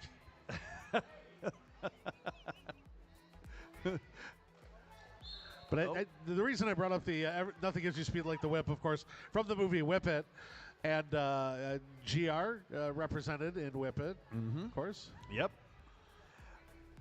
Booty Fett now taking a seat. Since Derby is no fun with no jammers on the track, Buffy is released. And in case you didn't know, they only have to serve as much time as the last jammer did in the penalty box. Yeah, I figured, why not just cut their time as opposed to making everybody sit and watch no jammer derby? Although it did give one of my favorite things that was short-lived, when we did have both jammers in the box, the jam ref would jam ref will stand and look at their blocker, right? And if both jammers were in the box, the jam refs would stand next to each other, and as soon as they were both seated, they would hold hands. So there's some really touching moments of jam refs finding like longtime dear friends. You are really plucking some like memories here. Wow, that's amazing. Yeah, that one changed pretty quick when we started making them do that. Only a couple of them really liked it, and I think they really liked it, and the people who didn't like it really didn't like it, especially when the ones who really liked it were with the ones that didn't like it. I'd be like, oh, hey, let me, we're going to hold hands now. No, leave me alone. Be like, no, Tootie, leave me alone. Quit touching me. I need an adult. This is uncomfortable. All right. Well, Mishka and Hit Squeak, they're going to be back out on the track. Oh, and we're going to have an official review, or official timeout, excuse me. The shoulder taps. So since we're reminiscing about 20 years of roller derby, remember poodling? Oh, yeah. Oh, yep. yeah. That was because you got 3 minors? Yep. And yeah, that was, well, the poodle, when you had 3 minors, you would want to draw your 4th minor penalty cleanly, because people would try to draw their 4th minor penalty, but would oftentimes overdo it. Yeah. Right? So you're And just get a like, oh, major. I'll just back block you a little, Yeah. so I get the call, and then they would just destroy somebody and get a major. right? So it was hard to gauge that penalty. So what they would do is just say, okay, I'll take a technical penalty. Yeah. So they would line up behind the jammer line with the jammers. So a blocker would just line up with the jammers, and since they were the little fluffy ball at the back of the pack, that's where the poodle term came from. Okay. The other term, wow, cougering, was because you were picking up a minor. That one got changed due to good reason. Yeah. Probably not as cool as it sounded. It was a different time. Yeah. It was a different time. It was the 2000s. Friends was still on the air. Not all of it holds up. Yeah. Well, Mishka is out as your lead jammer. Hit squeak, cap in hand, does make it out on their initial. The walls are tight and set in corner number 1.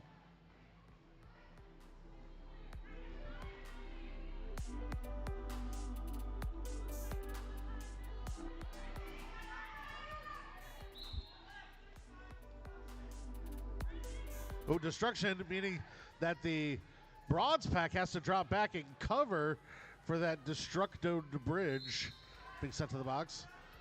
Nice job, though. Oh, and another destruction on the Rousties. And they got to be careful not to get another one here as Squeak is out with 4.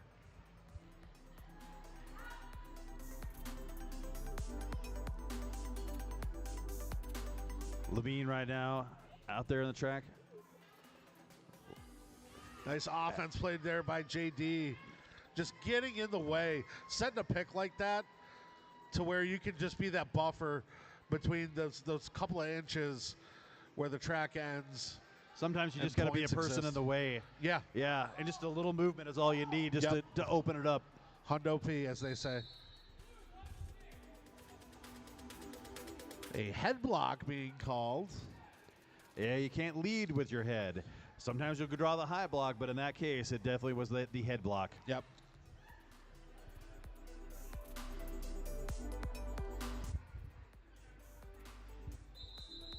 All right, that ends the jam. Hey, let's spin the wheel of Derby history one more time and see what kind of weird facts I can pull out. So, would you rather have a terminology fact or a strategy terminology fact? Strategy. All right. The kneel and shoot. The what was that again? You remember the kneel and shoot. Now, there was a period of time when Derby first started, the first whistle would release the pack. Got it. Now, the pack initially had to start up front, and the pivots were next to each other, and the insides and the outsides of the back. Right. Everybody lined up organized. Yep. And once the last skater crossed the pivot line, the jammers would be released. Now, that got used to drag out plays and kill penalties. Yeah. So it got changed.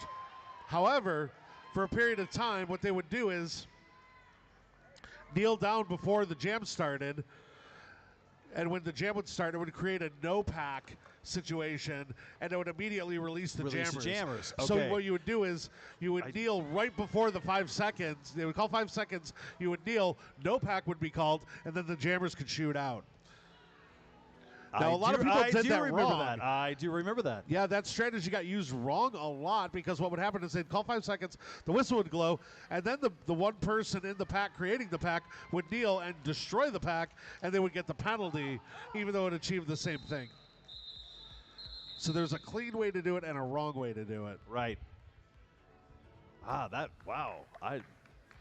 Now you're really getting my foggy noggin going on that. Jammer lap points, ghost points. I love the Grand Slam. You'd get that jammer point when you pass the pack and the jammer hadn't left the pack yet. I always like that. I understand why they took it away, and I was disappointed when they took it away. Yeah, the jammer lap point for me is the one thing I would love to have back because there's nothing more exciting than say, Grand Slam 5 high in the sky. Yeah. That's funny. We all said it. There's a nickel for your Witcher right there, Here we go. Lead jammer. What? Bet Mangler? Bet Mangler, that's right. Mangler out there as your lead.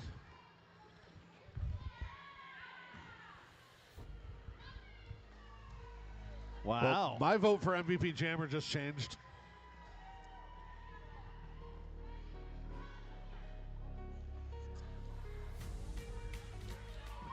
Travel team captain. Look at you showing off. Meanwhile, great defensive work here in the pack from the Broads. Yep.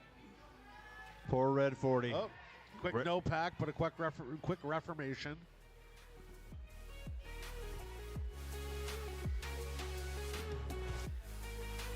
Almost through. Got it. Another 4 up on the board. Hey, that one rhymes. I'll take that. 4 on the board. All right. You are a poet, and you know it. So don't blow it.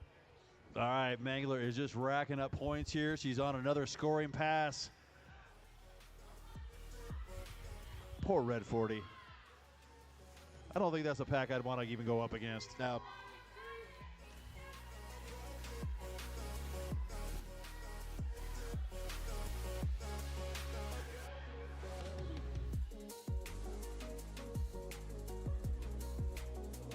Ooh, nice coverage right there by the Rouseys, but good Lord.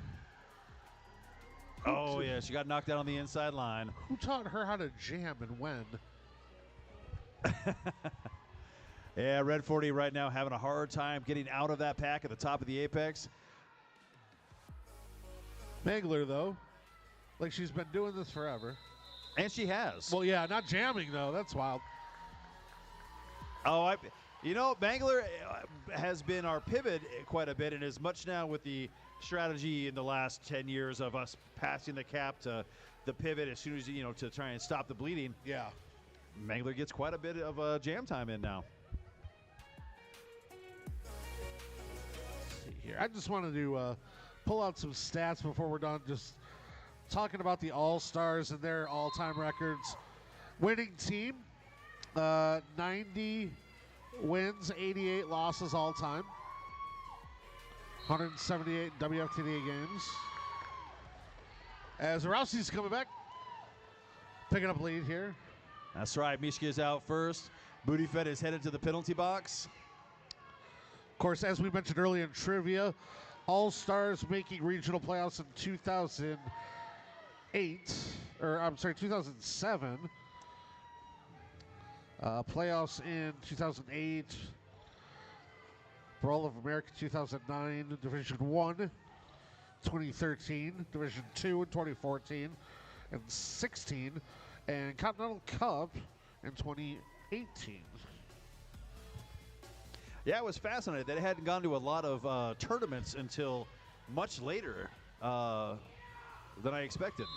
Yeah, well, I mean, the GR, one of the 30 original WFTDA teams. You know, they will forever be, even though they weren't one of the big teams, they've been around since, I mean, GR and Detroit started a couple months apart. Yeah. Back in 2005.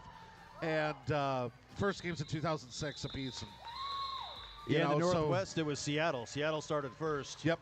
And then a little while later, Portland came around, and they were like kind of our sponsor. They helped grow that league. Well, what's wild was Detroit sprouted up simultaneously without any knowledge of each other. We found out the others existed when we went to the first RollerCon in 2005. The big thing that year was the scavenger hunt. And it was the original Roustabouts, Vindicator, Shutter Speed, and then a handful of us from Detroit who made the Midwest Militia scavenger hunt team. Poor Jackie Daniels got left out. She ended up having to hang out with, like, I don't know, some Viking team or whatever, and made a bunch of friends. But yeah, so we went out there. We're like, what? Grand Rapids has a team? Like, you're right across the state. That's awesome. So that's how I got roped into NSOing the very first game ever. And I'm happy 20 years later to be announcing this. And, you know, there hasn't been a year that has gone past. Give it up for the Rousties. Yeah. Browns already got enough love in their time. But I've refed, I've announced, I've NSO'd, I've done everything but medic and photog for the league. I'm happy to say I've volunteered at least once every single year in the past 20 seasons. Love working with this team, these skaters. Oh, yeah, Grand Happy Raggidy. to have a bunch of amazing skaters on Team Michigan. You know, one of those great organizations. When I moved here, falling into this organization was a blessing. You know, you start and you're like, I'll see how this goes, and it's like, wow, you guys are really cool. Yeah, and that's and some of the great traditions in Michigan Derby wouldn't happen without Grand Raggidy, because the very first Mitten Kittens was we saved Windy City. Yeah. When one of their skaters got terribly injured, they needed to have a game, and we went out there, and Detroit didn't have enough skaters, and GR didn't have enough skaters to help them out, so we made the Mitten Kittens and went and played, and it ended up, it was going to cost them thousands of dollars to have a game, and they were going to have to host it for free. But since we went out and played their All-Stars, they were able to charge for tickets. Got it. Oh, that's interesting. Save their league, yeah. So that's Windy awesome. City's our collective fault. Thanks for that. Yeah, no problem. Well, we got a final score, 147-80. The Broads, undefeated still. Ladies and gentlemen, and everybody else, give it up for the greatest team in roller derby history. 20 years undefeated, 4-time champion, the Blue Collar Broads. There's a trophy over here. You can come get it. We'll walk it over to you. Jeez. Yeah, we got MVPs. Hold on one second. Get a picture together. Blondie, I need you real quick. What are your thoughts? I think we're thinking Kev for Jam.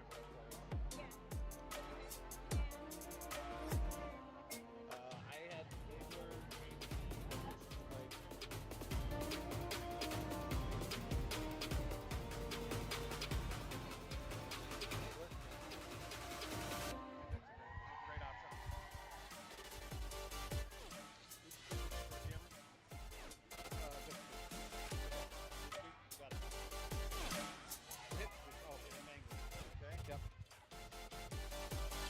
All right, so first off, we're going to do MVP blocker for the Everyday Rebels.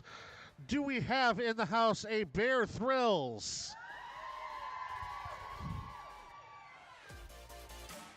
Please come up here to receive your award and bring Mexican Takeout, MVP jammer for the Everyday Rebels, Mexican Takeout. Stay here.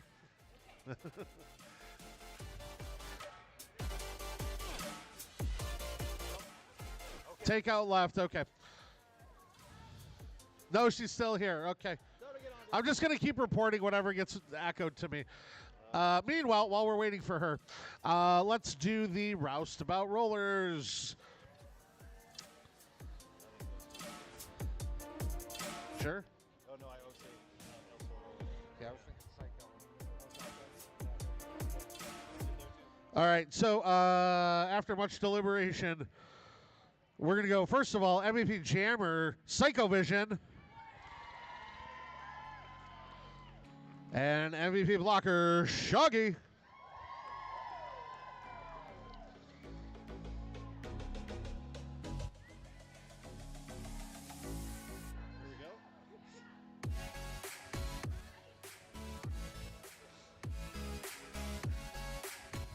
All right, and MVPs for your champion Blue Collar Rods, Blocker, Team Michigan captain, and all-timer. Give it up for 00, Mangler, pack leader, and apparently even a jammer sometimes. Been using that one more. But didn't have to jam all that much because had some great jamming led by number 16, Hit Squeak. Your MVP jammer for the Blue Collar Broads. Those are your MVPs. Thank you all again for coming tonight and giving any and all part of your last 20 years to this wonderful league, these amazing skaters, and helping perpetuate this fantastic sport and all that it means to everybody. Take out, get up in here.